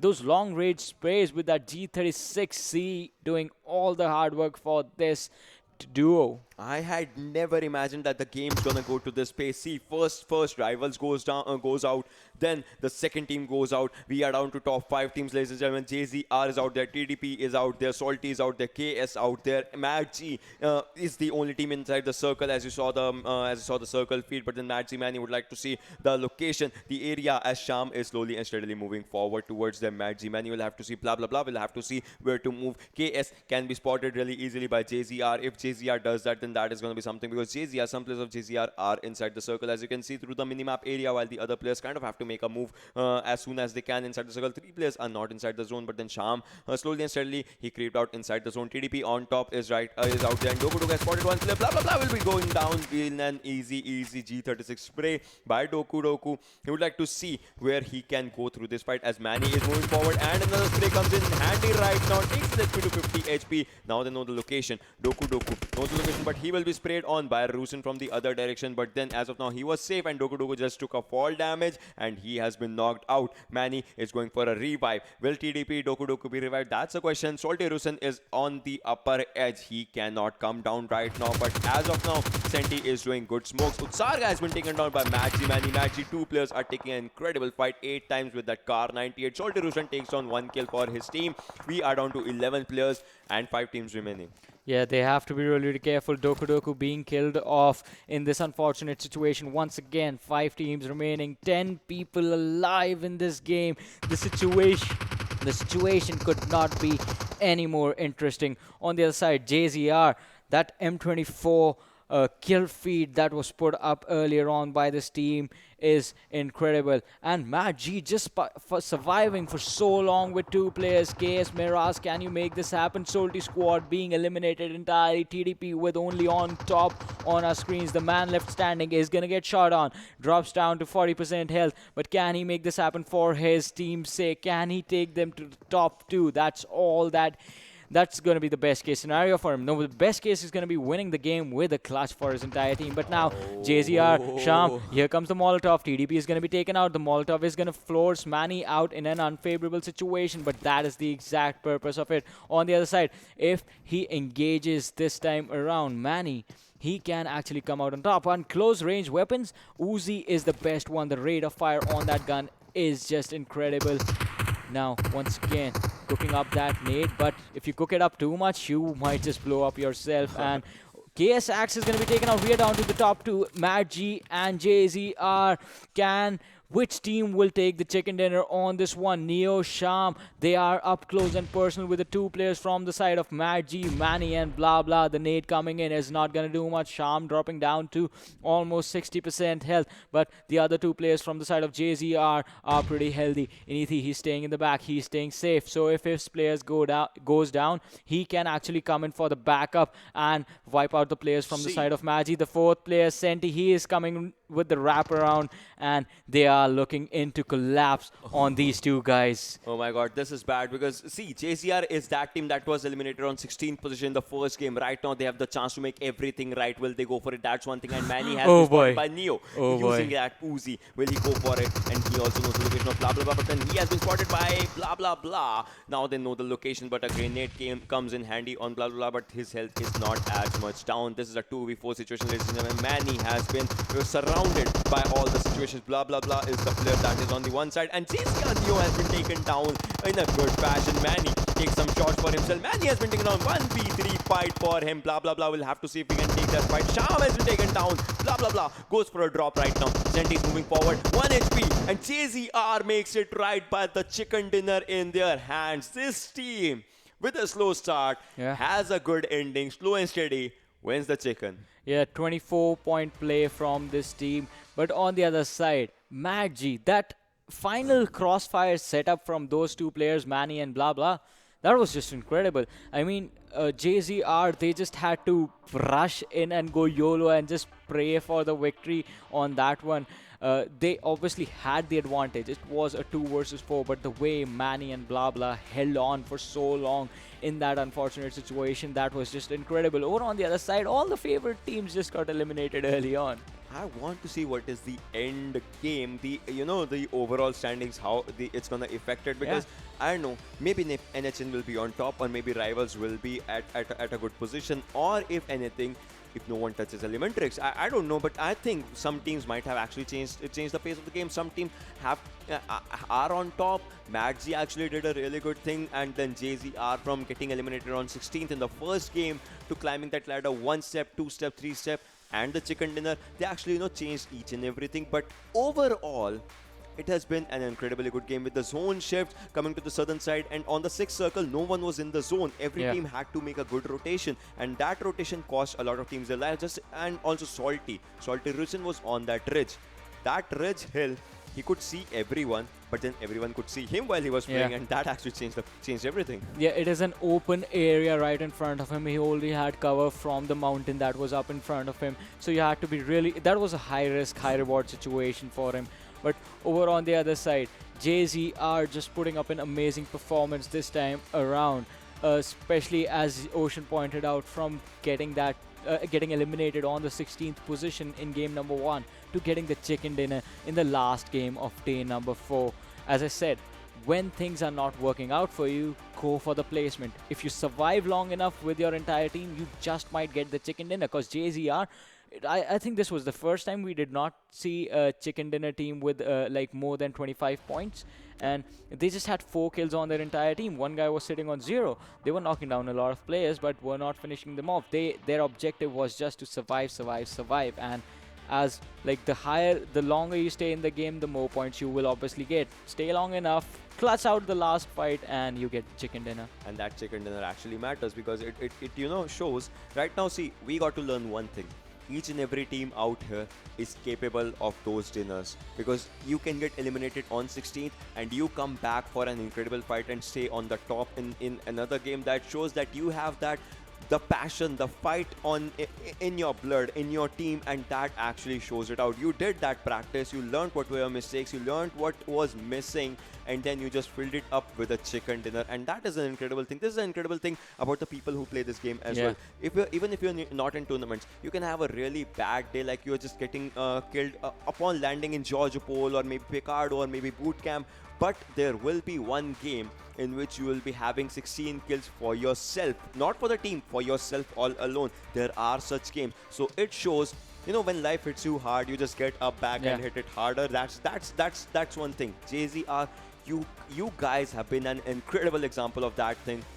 Hats off. Yeah, there was this saying that goes, it does not matter how hard you can hit it. It matters, can you take the hit and get back up after taking it? And JAZEERA just showed us that they definitely can take hits in their faces and then survive and then crawl up and give a hell of a fight. But let's have a look at the MVP for this game and see who it is. It is JAZEERA, anything with 2 kills to his name, 81 damage done, 29 minutes survival time, and 5.6 kilometers traveled. As I said, go for survival. 81 damage, not even enough to kill one person, not even enough to knock someone down. Yeah, that is true. So what they did is they just went there, they waited for the right opportunity to maybe, take some knock person, but then by hook or by crook, if it gets you at that position, it's a really good thing. That does not mean, see, one game they just needed to understand the strategy. Maybe tomorrow or day after tomorrow they'll come back stronger just to hit each and everyone and have a 20 kills chicken dinner game, something like that.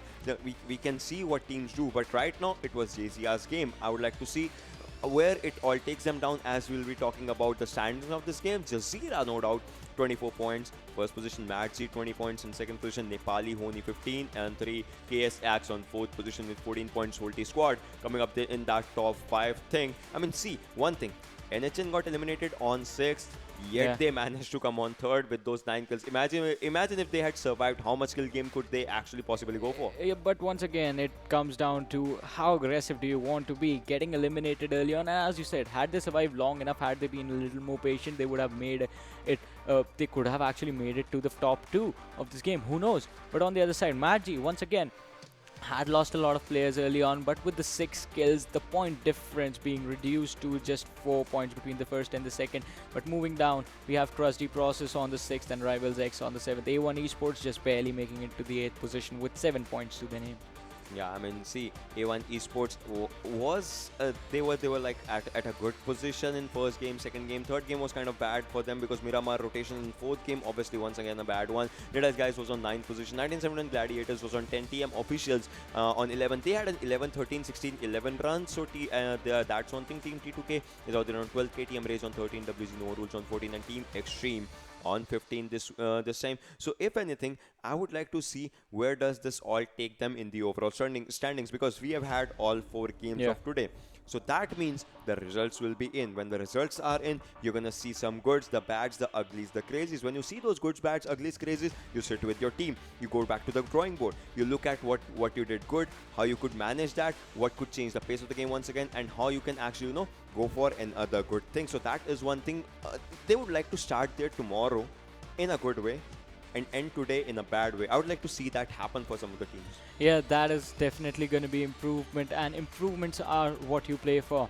You definitely play to win, but constantly improving yourself is going to be everyone's goal, and we hope the teams that did not perform today, NRC, they took their lesson. But let's have a look at top 5 players for the last game and see who all made it into this.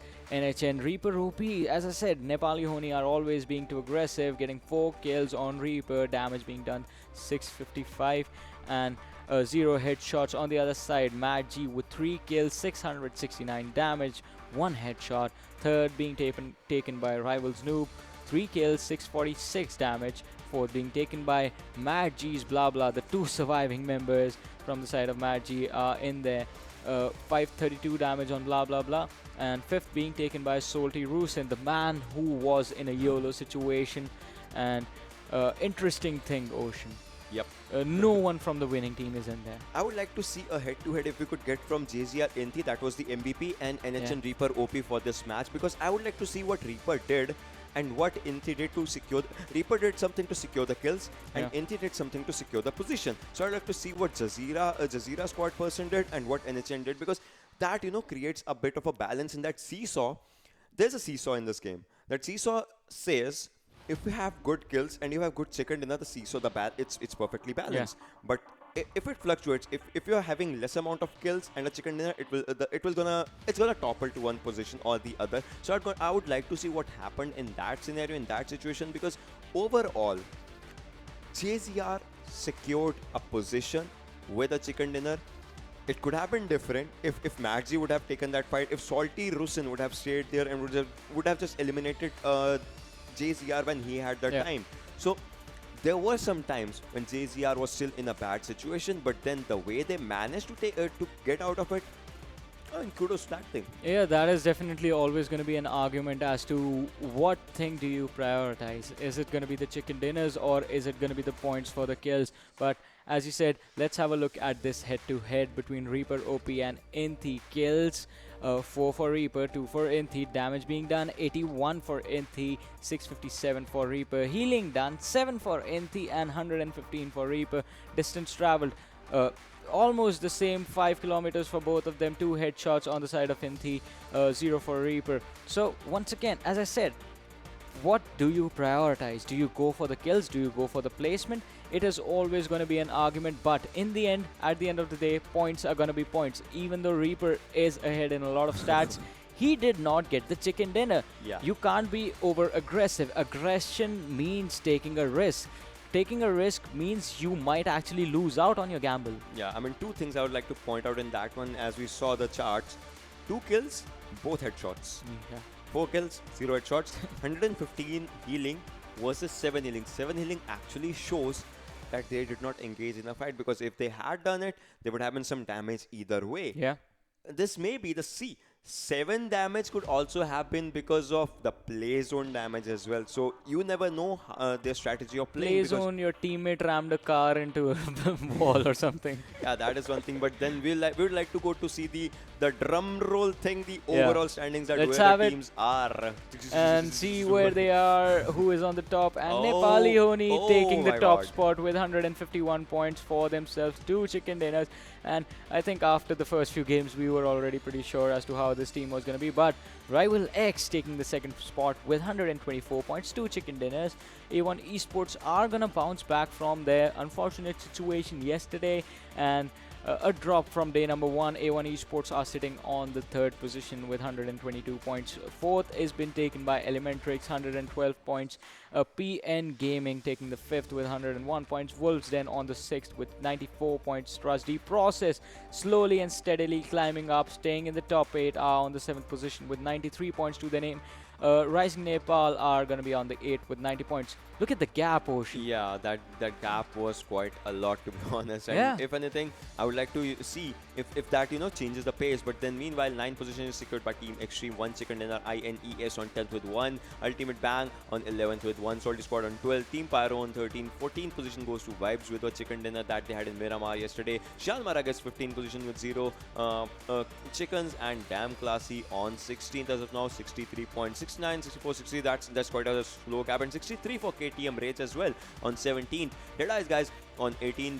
BB ByeBye on 19th. R3 Devils on 20th. Team Hype on 21st. JAZEERA on 22nd. WGxNoRules on 23rd. They are trying to slowly move forward as easy as they can. 1971 Gladiators had a decent run on 24th position as of now, but the final table, that's gonna change everything, because those teams, it's high time that you actually need to pick up the pace. Definitely, they definitely need to pick up the pace, and once we have the teams in there, it is gonna be time to see who is gonna be in trouble. But once again, JAZEERA actually climbing their way in, and we have the bottom 8 on our screen. 7C with 52 points, 25th position. 26th being taken by Mad G with 48 points to themselves. 27th being taken by Team SBA with 47 points. 28th being taken by KS Axe, 47 points as well.